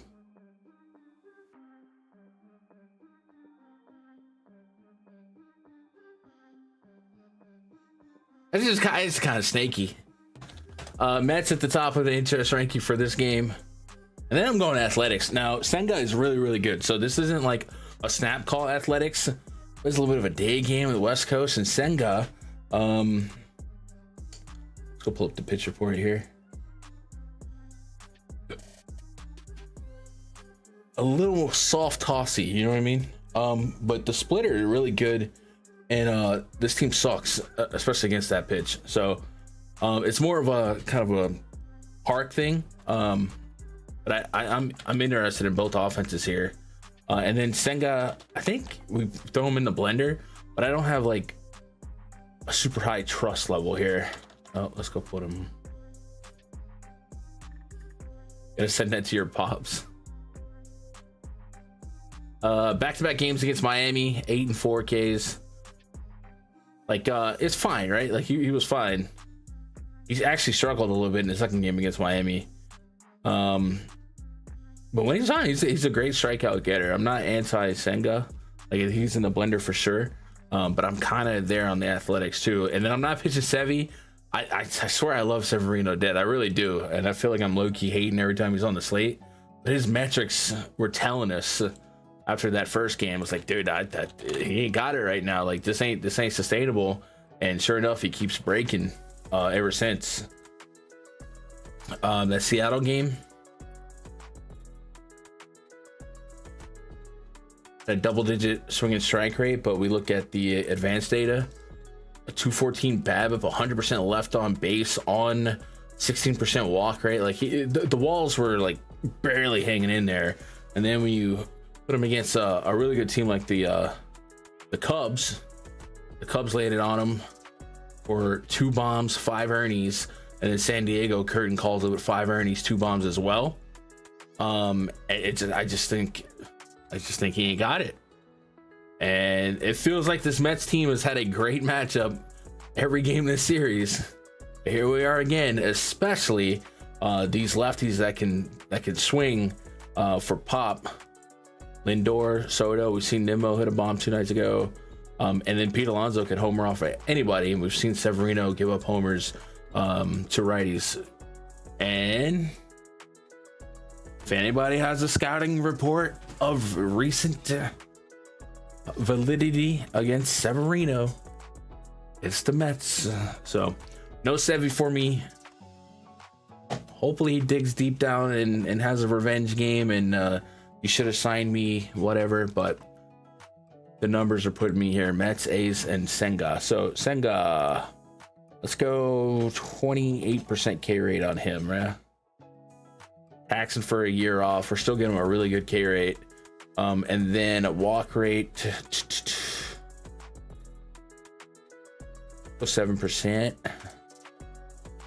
And then for outs, I'm thinking 16.5 as a number in my head right now.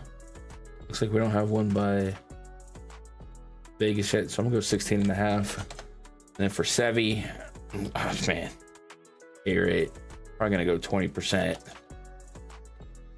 Walk rate, probably gonna be 10%. We'll go 9. And then I'll give him 15 outs. We'll go from there. How do you feel about Mize tomorrow?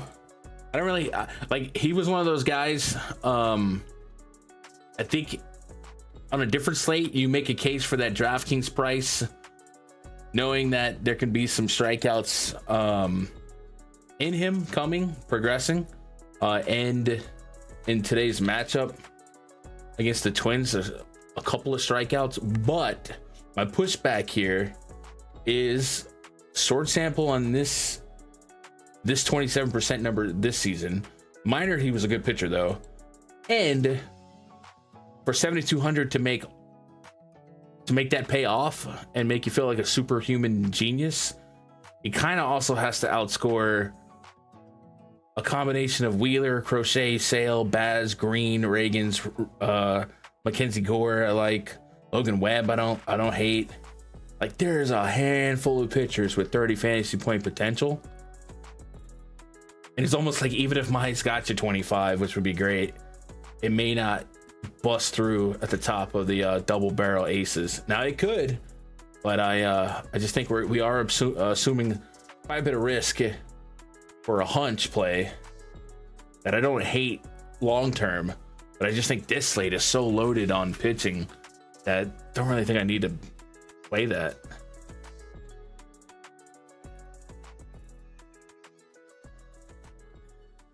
What's crazy about Watch Me 2X is the music. Yeah, we like the music though, right? No one else, I guess now more people might. I feel like I'm not a trendsetter here, but I feel like a lot of baseball podcasts, and maybe that's not fair because you can just listen to the music you like in the background. But yeah, I don't need to hear this fat man breathing while he's typing Zach Veen and Kyle Farmer and Ezekiel Tovar into a lineup sheet. You know what I mean? It kind of passes the time and kind of keeps it together. Like if I just hear dead silence in between some man talking monotonously, is that a word? Hold up, looking it up. Monotonously, please be a word. I want to feel so smart. Monotonously. Dang, I was so close. So close. I thought somebody called Webster's. I made one. It just kind of keeps it together. I don't know. The human attention span subconsciously is such a easy to manipulate thing, and that's something I've done a lot of studying on as I've grown as a content creator, and not just this space, especially in like the Fortnite space. I make a lot of Fortnite TikToks and editing techniques and stuff like that.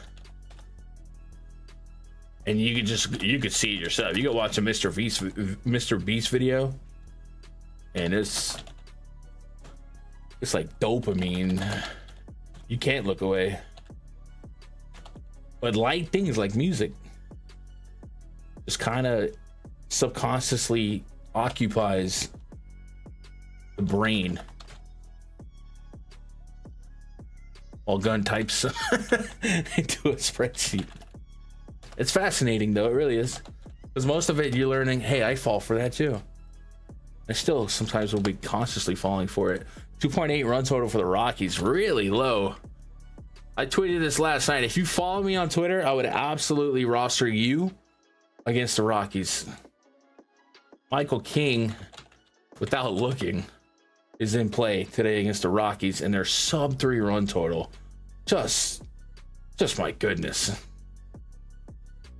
like every stream is there's a oh my god, this team sucks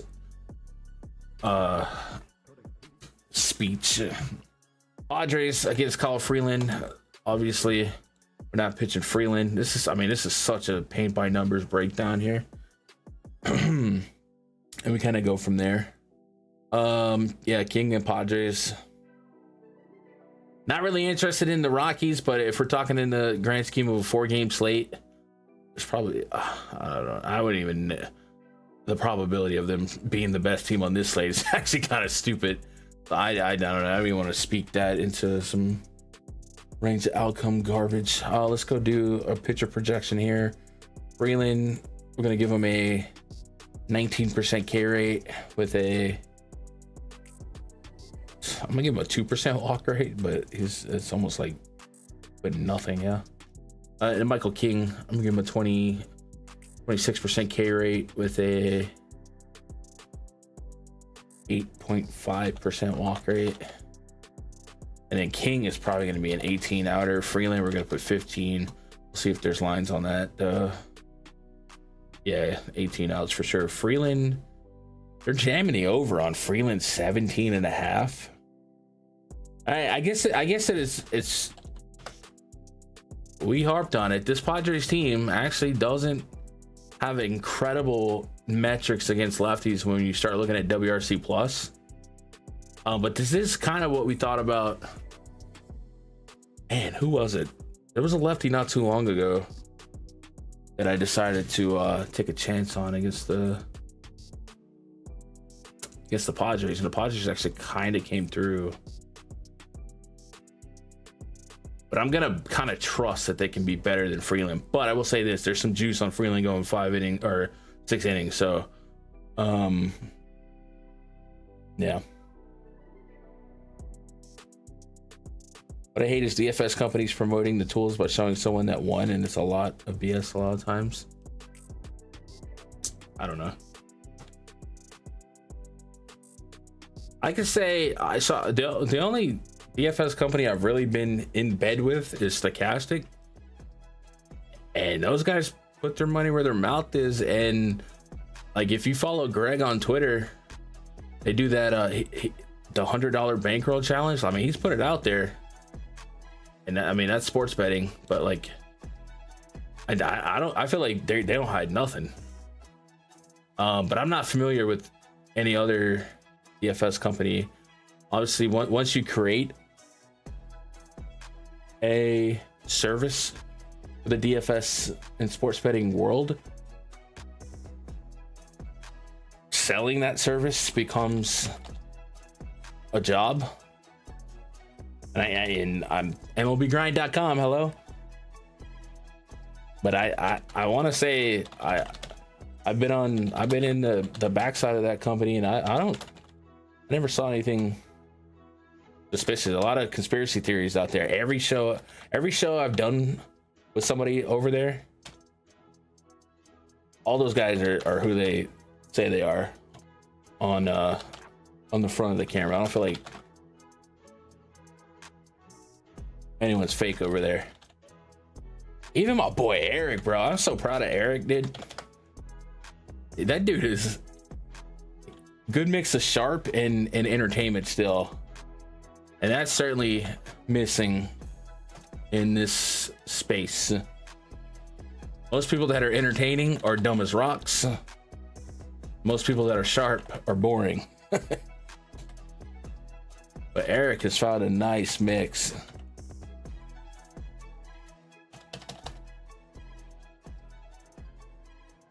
So good for him.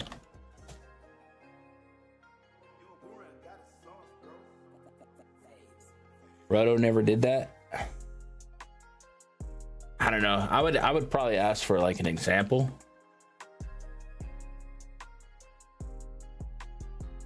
I will say last night I used the stochastic simulator, and I was in there until Miguel Rojas gives up a homer. And I watched the video by Greg on how to use it, so a little bit of success. Now I do have, and I didn't want to start pushing it until I personally am using it and know how to use it. But in the link at the description below, if you guys have been on the fence about managing a portfolio of lineups, we do have an affiliate code with Stochastic for their Sims tool, and they show me some love for sending some people their way.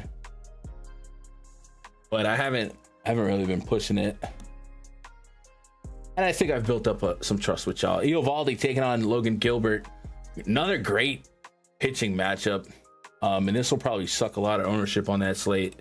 I'm gonna go Nathan Eovaldi at the top of my interest ranking here, and then fire back with Logan Gilbert. But I'm also slightly interested in some Rangers. I'm not super interested in the Mariners. Mariners do look like they're gonna have a lot of lefties, and that doesn't necessarily mean great things here. Dipping back to last year though, Eovaldi did have a little bit of a power problem to lefties, elevated xFIP, but yeah, I think this is a basic read here. So we'll go Eovaldi and Gilbert. Let's put on some K rate projections. I'm gonna go 20. I'm gonna go 26 for Eovaldi. That might be shorting him a little bit, but that's what I'm gonna do. 26 and 5. And then for Logan Gilbert, I'm gonna go. Let's go 30. So I might be overshooting it, but 17 innings. We'll give it to him. 30 and 7. Has been a pioneer in the game. I've watched it for years. 100%. And I'm glad that, like, it could have gone way worse, if we're being honest, right? You look at some of the top gambling content places before, like us nerds, like the DFS world, and it still exists. You search on Twitter for gambling picks or YouTube, it's the most gimmicked up scam, like it's bullcrap. But Stochastic really did a good job of bringing the nerdy side of things and explaining how to approach from a nerdy side, which in turn killed the game. And not just them specifically, it was bound to happen. Everyone's doing it. But they didn't gatekeep that. Well, I guess they gatekeeped it behind a subscription, but all that information was consumable for free on the YouTube channel. So it could have been way worse. It could have been some gimmicky DFS site that didn't do it, but instead we got one of the top players that kind of put it all together and was able to have a vision. So we don't have numbers on these two, so I'm gonna go 18 on both of them actually.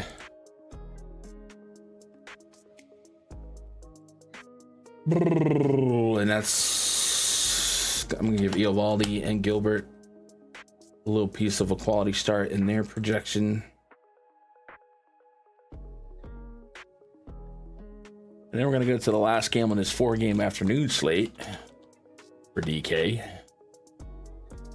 Another good pitching matchup, dude. I mean, this is the day for pitching. Does DraftKings still do the single day run scored by the league? today and under. Would again anticipate the roof to be closed in Chase Field, especially in the day game. It literally could be pushing 100 degrees some of these days. I had looked at the roof report for this series, and it had indicated roof would be closed all 3 games, so I don't see that changing. Did you guys see how the Diamondbacks won last night?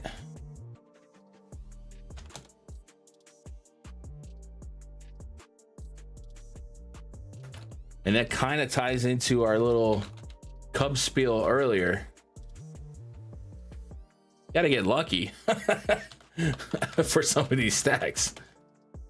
You can only account for so much. Once we turn into the bullpen,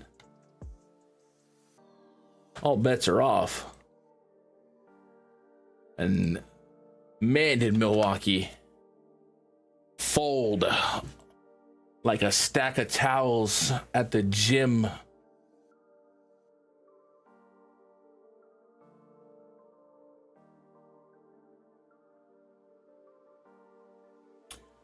The Diamondbacks, I believe they were down 4 in the ninth.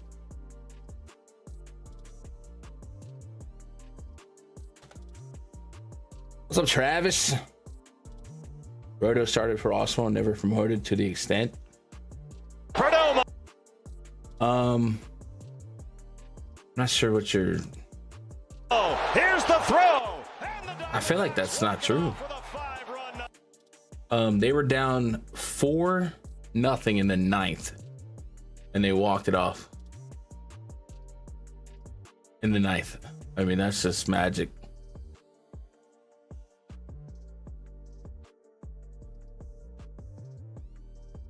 I mean, my memory's not like super great, but there was a point where Roto was the only dog in the yard, so they didn't have to push as hard as when the competitors arose. And I got love for the RG guys too, but once there was competition and, you know, the talent did what the talent does, the cream rose to the top. There were some shows, I don't want to get into it. You remember that 20-ish inning Yankees Red Sox game for some years back? Man, there's been a few. Nice win with the Astros, mini and full stacks last night. Let's go, Travis.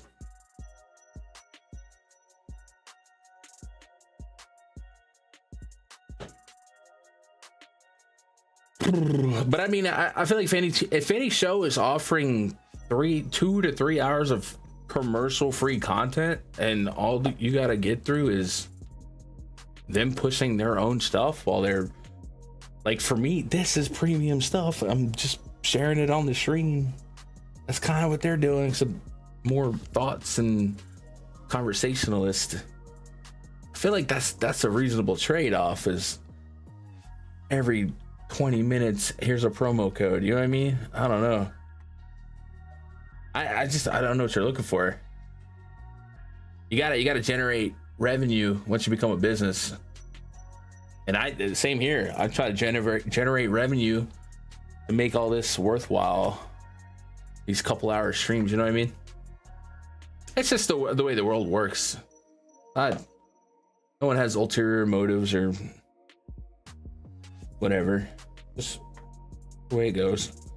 Peralta versus Gallen, really nice pitching matchup. 30+% carry for Peralta, 27% so far for Gallen. Gallen has a little bit more red in his overall metrics, and that's been the Gallen show. Sub 4 Sierra, but over 3.6, around a 4 to 4+ aggregate expected ERA the last couple years. So far this season, a little bit of a walk problem, both sides of the plate, but we know he's good.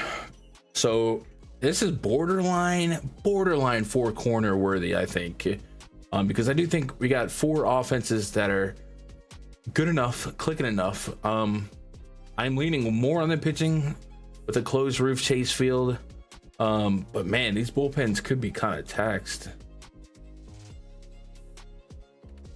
after a core series. And then yesterday the Brewers threw Ryan Hudson, Abner Uribe, Koenig, Mears, Iamps, and Mago. And I believe a lot of those guys pitched the day before, yeah? So they're going to want length out of Freddie Peralta, which bodes well for the hook. I guess most of those guys threw. Yeah, they did. No, they didn't. This is Thursday. But you probably don't want to see them go back-to-back days, yeah. And Mago's the closer, so Mago might be off limits because he's gone back-to-back days. Had a rough outing yesterday. 3 walks, 2 hits. I mean, he just blew it. And then so their best 2 bullpen arms theoretically would be likely unavailable today, the Brewers side. So if Freddie has a rough go of it, could bode well, because we've seen, you look back at that opening series with the Yankees, the good pitchers of the Brewers can be good, but the rest of them are injured and suck. So we're going 4 corners here.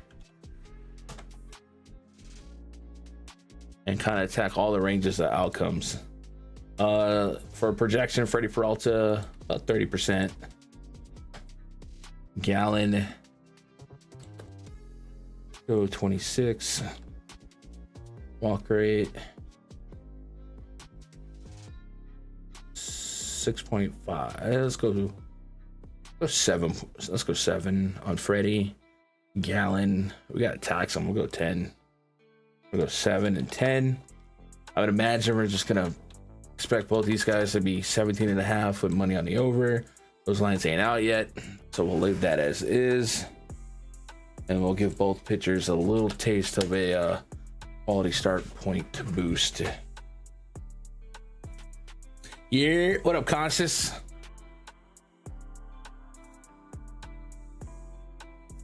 All right, and that is our afternoon slate. So let's go rename the early pitcher projection to afternoon pitcher projection. And did Fanduel chop this up similarly? 1237. That's not too bad.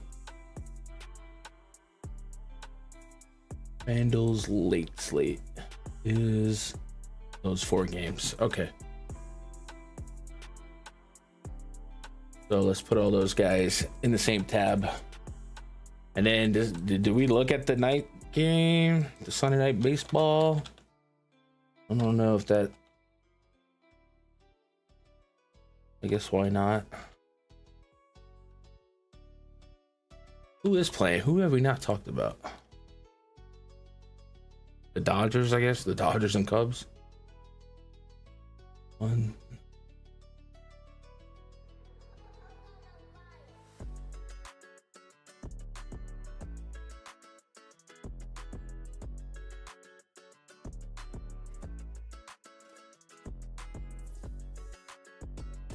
What? Oh, there we go.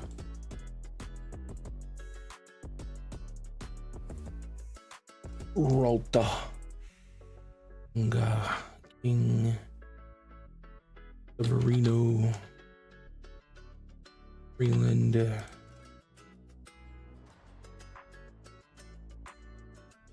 Everybody, yeah. 1, 2, 3, 4. All right. That is our afternoon pitcher projection. Do afternoon stack rating.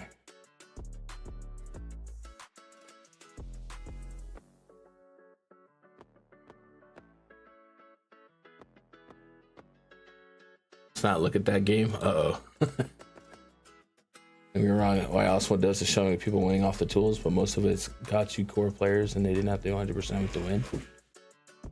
I mean, yes. Like I don't know, like what should they do?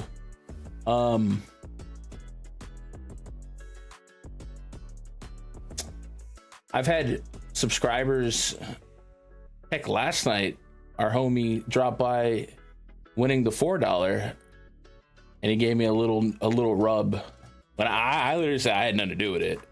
But he was like, sometimes you just listen to people's thought process and you pick something up. But if you use a tool that helps you manufacture your lineups, or even if you use a group that has helped mold you in the way you approach and study and look at stuff, I don't know. I see what you're saying. Like, I understand. You definitely want to be skeptic in the in this industry, and nobody owes me trust. Why is that not pulling Milwaukee? But I've been on both sides, man. I've been in their staff rooms, in there. I've been on their show. I don't know if you know that, Unique. You know, I used to be a stochastic analyst. I was a contractor, and a lot of people that I did shows with that don't work there. Like, nobody has a reason to not speak the truth, and everyone, like, I don't think anyone disagrees with me, man. They're pretty upfront and truthful about what they do. Maybe cut them some slack. Why is Milwaukee not pulling here? It's just not on this coded. So early stack rating is Milwaukee in this one.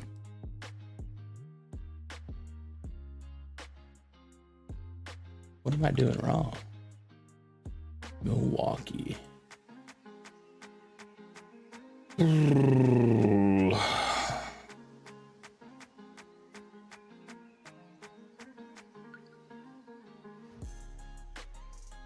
All right, I guess I gotta add Milwaukee. All right, I'll do that off the stream then.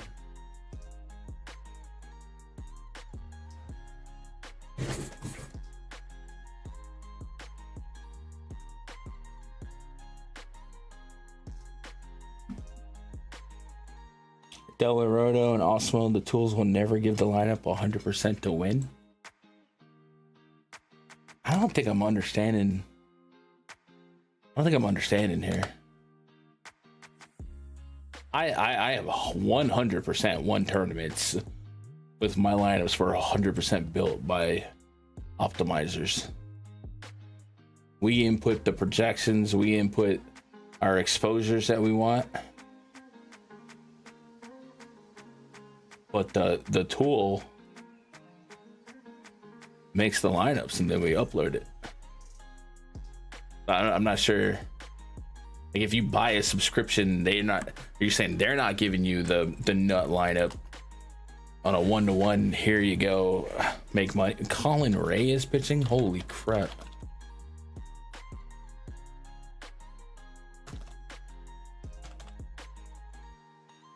But it's the same. Like, I don't know. It's the same.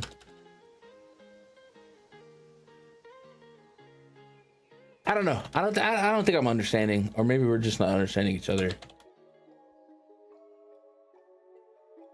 Because I don't think anyone advertises that their tool is gonna make you a millionaire. You know what I mean? It's more like, hey, they use these tools and found success, and you can use these tools too. The Dodgers are sitting on donuts right now. And I don't mean donuts as in they scored a 0. I mean, it hurts to sit down after last night. They literally benched starters, bro. That was NBA blowout bad. Like, they just we had the Kike Hernandez's at the scorer's table and double switching out Ohtani and Rojas.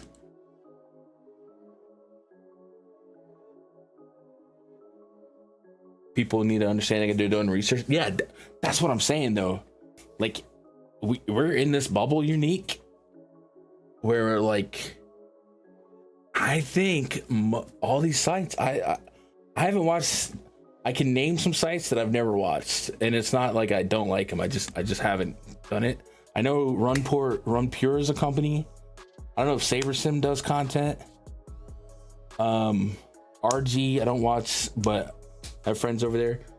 I never hear anything bad about those sites in terms of lying to the public for what they offer. If it's some guy saying these are my core plays and I give them to you every day, you know what I mean? That's what they're offering. We're in this bubble where, like, we're kind of spoiled. If you mosey off into the dark web of gambling Twitter, there's snake oil salesmen out there, dude, selling you picks that absolutely don't win, and they're not, you know. And I don't think that's what these sites are doing. That's not what we're doing. I used to sell my cores and my stuff like that. I don't have time. So now I'm just selling the tools, the research aids, and people are subscribing. And so far I haven't had any complaints. So I think the average DFS player today is so much smarter than it could have been if these sites didn't come and smarten people up. Dodgers at the top of our interest ranking here. Tyler Glass now. And then Cubs. We're not pitching Colin Ray.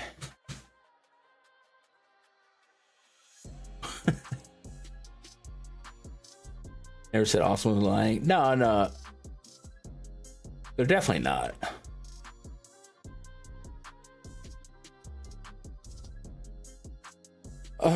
So that's our entire day of baseball for Sunday. 2 playable slates and then a showdown. The showdown this game kind of sucks.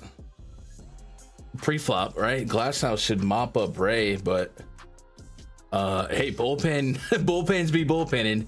But like at least after a day of rest, the Trinans and good arms of the world should be back to kind of bridge this gap, and maybe the Dodgers return the favor for last night. Yeah. So that's it. If you guys want to jump in the premium Discord, get into the spreadsheets, go to MLBgrind.com, premium membership, sign up, jump into Discord, have some fun with us. Monday might be a weird thing. I was thinking if we have a night slate Monday, which we do, maybe Monday we aim for day of. What do y'all think? Little afternoon Monday stream, possibly. And then Tuesdays wait a minute now. Tuesday's another night slate. Oh, Wednesday they F it up. Jesus. And then Wednesday's kind of a couple games early. Thursday, same thing. Friday's a random day game with the Cubs. Saturday. We got WrestleMania.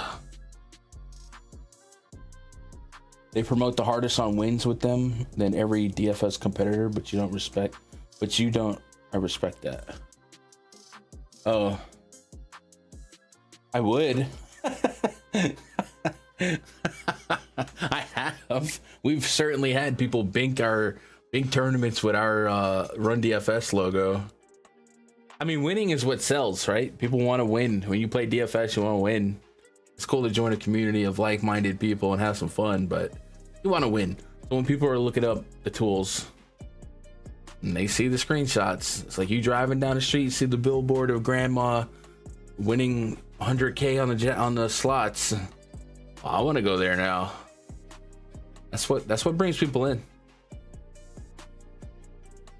I don't do that as much, I guess. Maybe I'm not as sales motivated, but I think everyone watching knows that I have a subscription, right? I just don't, whatever.